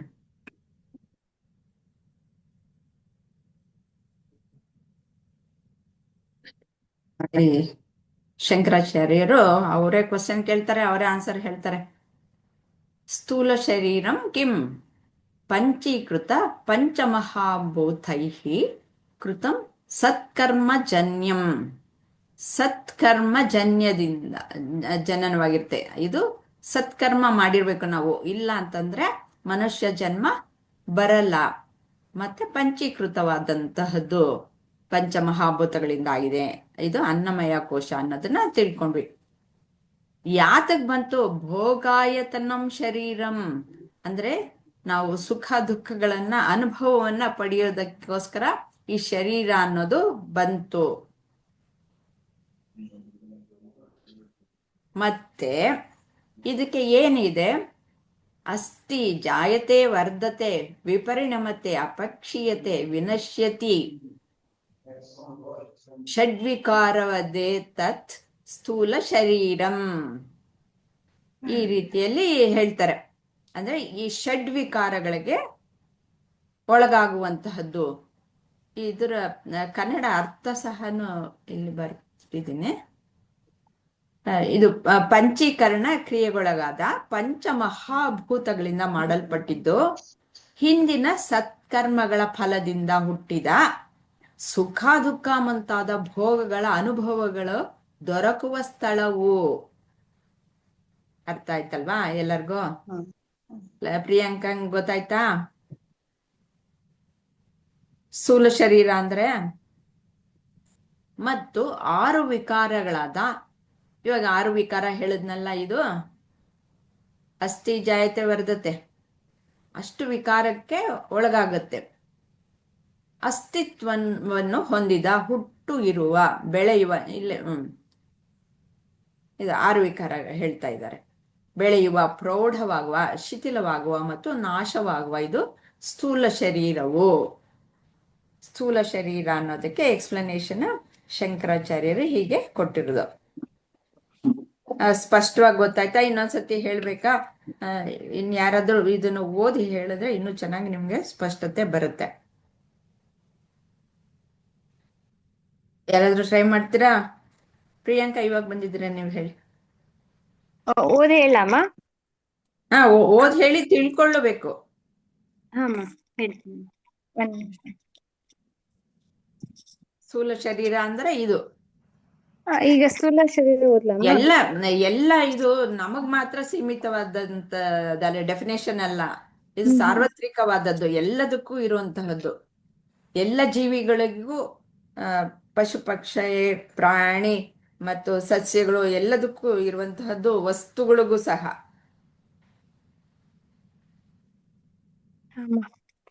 ಸ್ಥೂಲ ಶರೀರ. ಸ್ಥೂಲ ಶರೀರಂ ಕಿಂ ಪಂಚೀಕೃತ ರಾಗ ಏನು ಬೇಡ, ಪರವಾಗಿಲ್ಲ, ಕಷ್ಟಪಡಬೇಡಿ, ಸುಮ್ನೆ ಹೇಳಿ, ಪರವಾಗಿಲ್ಲ. ಪಂಚೀಕೃತ ಪಂಚಮಹಾಭೂತೈ ಕೃತಂ ಕೃತಂ ಸತ್ಕರ್ಮಜನ್ಯಂ. ಕೃತಂ ಸತ್ಕರ್ಮಜನ್ಯಂ ಭೋಗಾಯತನಂ ಶರೀರಂ ಅಸ್ತಿ ಜಾಯತೆ ವರ್ಧತೆ ವಿಪರಿಣಮತೆ ಅಪಕ್ಷೀಯತೆ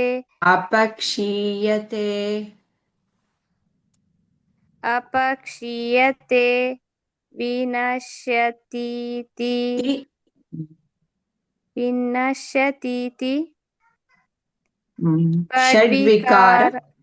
ಷಡ್ವಿಕಾರವದೇ ತತ್ ಸ್ಥೂಲ ಶರೀರಂ. ಸ್ಥೂಲ ಶರೀರ ಅಂತಂದ್ರೆ ಇದು ಅಂತ ಅವರು ಸ್ಯಾನ್ಸ್ಕ್ರಿಟ್ ಅಲ್ಲಿ ಬರೆದಿಟ್ಟಿದ್ದಾರೆ, ಯಾರೋ ಶಂಕರಾಚಾರ್ಯರು. ಅದರ ಕನ್ನಡ ಅರ್ಥ ಏನಿದೆ ಅಂತ ಅದನ್ನ ಮುಂದೆ ಓದ್ಬಿಡಿ. ಪಂಚೀಕರಣ ಕ್ರಿಯೆಗೊಳಗಾದ ಪಂಚಮಹಾಭೂತಗಳಿಂದ ಮಾಡಲ್ಪಟ್ಟದ್ದು, ಹಿಂದಿನ ಸತ್ಕರ್ಮಗಳ ಫಲದಿಂದ ಹುಟ್ಟಿದ ಸುಖ ದುಃಖ ಮುಂತಾದ ಭೋಗಗಳ ಅನುಭವಗಳು ದೊರಕುವ ಸ್ಥಳವು. ಮತ್ತು ಸ್ಥೂಲ ಶರೀರ ಗೊತ್ತಾಯ್ತಾ? ಸುಖ ದುಃಖ ಮತ್ತೆ ಅವುಗಳನ್ನ ಅನುಭವವನ್ನ ಪಡೆಯುವಂತಹದ್ದು. ಅದಕ್ಕೋಸ್ಕರ ಸ್ಥೂಲ ಶರೀರ ಬಂದಿರುವಂತಹದ್ದು. ಏನು ಸತ್ಕರ್ಮ ಫಲದ ನಾನು ಪರಿಣಾಮವಾಗಿ. ಇದಕ್ಕೂ ಮುಂಚೆ ಮಾಡಿರುವಂತ ಕೆಲ್ಸದ ಆಧಾರದ ಮೇಲೆ ಮತ್ತೆ ಈಗ ಇನ್ನು ಏನು ಕೆಲ್ಸ ಉಳಿದಿದೆ ಅದಕ್ಕಾಗಿ ಬಂದಿರುವಂತ ಶರೀರ ನಾವೇ ಅರಸ್ಕೊಂಡು ಬಂದಿರುವಂತಹದ್ದು. ಇದೇ ಶರೀರ ಬೇಕು, ಇವ್ರುಗಳೇ ನನಗ್ ಬೇಕು, ನಾನು ಈ ಕೆಲ್ಸನ ಮಾಡ್ತೀನಿ ಅಂತ ಮಾತು ಕೊಟ್ಟು ನಾನೇ ಒಪ್ಕೊಂಡು ಬಂದಿರುವಂತದ್ದು. ಸೊ ಹಂಗಾಗಿ ಹೊಣೆ ಮಾಡೋ ಹಾಗಿಲ್ಲ. ಇಲ್ಲಿ ಏನೇ ಬಂದ್ರು ಕೂಡ ಅದು ಅವ್ರು ಮಾಡಿದ್ರು, ಇವ್ರಿಂದ ಆಯ್ತು, ನಾನು ಯಾಕೆ ಇದೇ ಯಾವ್ದೊಂದು ಇದೇ ಉದ್ಯೋಗನ ಮಾಡ್ತಿದೀನಿ, ಇದನ್ನೇ ಯಾಕೆ ಓದಿದೆ ಅಂದ್ರೆ ನಾನು ಇದನ್ನೇ ಮಾಡ್ತೀನಿ, ಇಂಥವ್ರು ಫ್ಯಾಮಿಲಿಯಲ್ಲೇ ಇರ್ತೀನಿ, ಇವರಿಂದ ಇವರೆಲ್ಲ ಏನೆಲ್ಲ ಕಲಿಸ್ಕೊಡ್ತಾರೋ ಅದನ್ನ ನಾನು ಕಲಿತೀನಿ, ಅಲ್ಲಿ ಏನ್ ಬಂದ್ರು ಮಾಡ್ತೀನಿ ಅಂತ ನಾನು ಅಲ್ಲಿಂದ ಒಪ್ಕೊಂಡು ಇಲ್ಲಿಗೆ ಬಂದಿರ್ತೀನಿ. ಸೊ ಹಾಗಾಗಿ ನಮ್ಮ ಕರ್ಮ ಫಲಗಳು ಬೇರೆ ಬೇರೆನೆ ಇರೋದ್ರಿಂದ ನಮ್ಮ ಜೀವನ ಎಲ್ಲಾನು ಒಬ್ಬೊಬ್ಬರದ್ದು ಒಂದೊಂದ್ ತರ ಇದೆ. ಒಬ್ಬರ ಜೀವನದ ತರ ಇನ್ನೊಬ್ಬರ ಜೀವನ ಇರಲ್ಲ. ಎಲ್ಲ ಬೇರೆ ಬೇರೆ ತಾನೇ ಇರೋದು. ಎಲ್ಲವೂ ಸಕಲವು ಸಹ ಬೇರೆ, ನೋಡೋದಕ್ಕೂ ಬೇರೆ ರೀತಿಯಲ್ಲಿ ಇರ್ತೀವಿ, ನಮ್ಮ ನಡವಳಿಕೆನೂ ಬೇರೆ ರೀತಿಯಲ್ಲಿ ಇರುತ್ತೆ. ಮತ್ತೆ ನಮ್ಗೆ ಜೀವನದಲ್ಲಿ ಬರುವಂತಹ ಒಂದು ಅನೇಕ ಕಷ್ಟ ಸುಖಗಳು ದುಃಖಗಳು ಅವುಗಳು ಸಹ ಬೇರೆ ಬೇರೆ ಕಾಲದಲ್ಲಿ ಬೇರೆ ಬೇರೆ ರೀತಿಯಲ್ಲಿ ಒಬ್ರಿಗೆ ಬಂದ ಹಾಗೆ ಒಬ್ರಿಗೆ ಬರಲ್ಲ. ಎಲ್ಲ ವಿಭಿನ್ನವೇ ಇರುತ್ತೆ. ಯಾಕೆಂದ್ರೆ ನಾವು ಮಾಡುವ ಒಂದು ಕರ್ಮಗಳು ಬೇರೆ ಬೇರೆ ರೀತಿಯಲ್ಲೇ ಇರುತ್ತೆ, ನಾವು ತೆಗೆದುಕೊಂಡು ಬಂದಿರೋದು ಬೇರೆ ಬೇರೆ ರೀತಿಯಲ್ಲೇ ಇರುತ್ತೆ. ಅದಕ್ಕೋಸ್ಕರನೇ ವಿಭಿನ್ನವಾಗಿ ಇರುವಂತಹದ್ದು. ಮತ್ತೆ ಸ್ಥಳವು ಮತ್ತು 6 ವಿಕಾರಗಳಾದ ಅಸ್ತಿತ್ವ ಹೊಂದಿದ ಹುಟ್ಟು ಇರುವ ಬೆಳೆಯುವ ಪ್ರೌಢವಾಗುವ ಶಿಥಿಲವಾಗುವ ಮತ್ತು ನಾಶವಾಗುವ ಇದು ಸ್ಥೂಲ ಶರೀರವು. ಇದೆಲ್ಲ ಆಗೋದು ಬದಲಾವಣೆ ಆಗುವಂತದ್ದು ಇದು ಸ್ಥೂಲ ಶರೀರ. ಇದೆಲ್ಲ ಆಗುತ್ತೆ. ಸ್ಥೂಲ ಶರೀರ ಅಂದ್ರೆ ಏನು ಅಂತ ಈ ರೀತಿಯಲ್ಲಿ ಅವರು ವಿವರಣೆಯನ್ನ ಕೊಟ್ಟಿದ್ದಾರೆ. ಬದಲಾವಣೆ ಆಗುತ್ತೆ, ಇದಕ್ಕೆ ಹುಟ್ಟಿರುತ್ತೆ, ಇದು ಬೆಳವಣಿಗೆ ಆಗುತ್ತೆ, ಪ್ರೌಢಾವಸ್ಥೆ ಇರುತ್ತೆ, ಶಿಥಿಲ ಇರುತ್ತೆ, ನಾಶ ಆಗುತ್ತೆ, ಬದಲಾವಣೆ ಇರುತ್ತೆ ಅಂತಂದು ಹೇಳ್ತಾ ಇದ್ದಾರಮ್ಮ. ಇವಾಗ ಅದೇ ಪಂಚಭೂತಗಳಿಂದ ಇದಾಯ್ತು. ಯಾವ್ದ್ರ ಬಂತು ಇದು 3rd ಕ್ವೆಶ್ಚನ್ ಆಯ್ತು. ಇವಾಗ ದೇಹಾತ್ಮ ಇನ್ನು ಮುಂದುವರ್ಸೋಣವಾ? ಓಕೆನಾ? ಸರ್ ಬಂದಿದ್ದಾರೆ, ಒಂದ್ಸತಿ ಚೆಕ್ ಮಾಡ್ಬಿಡ್ತೀನಿ. ಇಲ್ಲ ಬರಲ್ಲ ಅಂತ ಹೇಳಿದ್ರು ಸರ್. ಹಾಗಾಗಿ ಇವತ್ತು ವೇದಾಂತಕ್ಕೆ ಏನ್ ಮಾಡೋಣ, ಇಲ್ಲಿಗೆ ನಿಲ್ಸ್ಕೊಳ್ಳೋಣ ನಾವು. ಇದು ವೇದ ಇದ್ ಮಾಡೋಣವಾ, ಕಲ್ಯಾಣವಾ? ಪ್ರಾಕ್ಟೀಸ್ ಮಾಡ್ಕೊಳ್ಬೋದಾ? ಇಲ್ಲಿಗೆ ನಿಲ್ಸೋಣ. ನೆಕ್ಸ್ಟ್ ಕ್ಲಾಸ್ ಅಲ್ಲಿ ಇದಿಷ್ಟು ರಿವಿಷನ್ ಮಾಡೋಣ. ಈಗ ಒಂದು ಕ್ಲಾಸ್ ಪೂರ್ತಿ ಬೇಕಾಗತ್ತೆ ಇದಕ್ಕೆ, ನೆಕ್ಸ್ಟ್ ಕ್ಲಾಸ್ ಅಲ್ಲಿ ಮಾಡೋಣ. ಆಯ್ತಾ?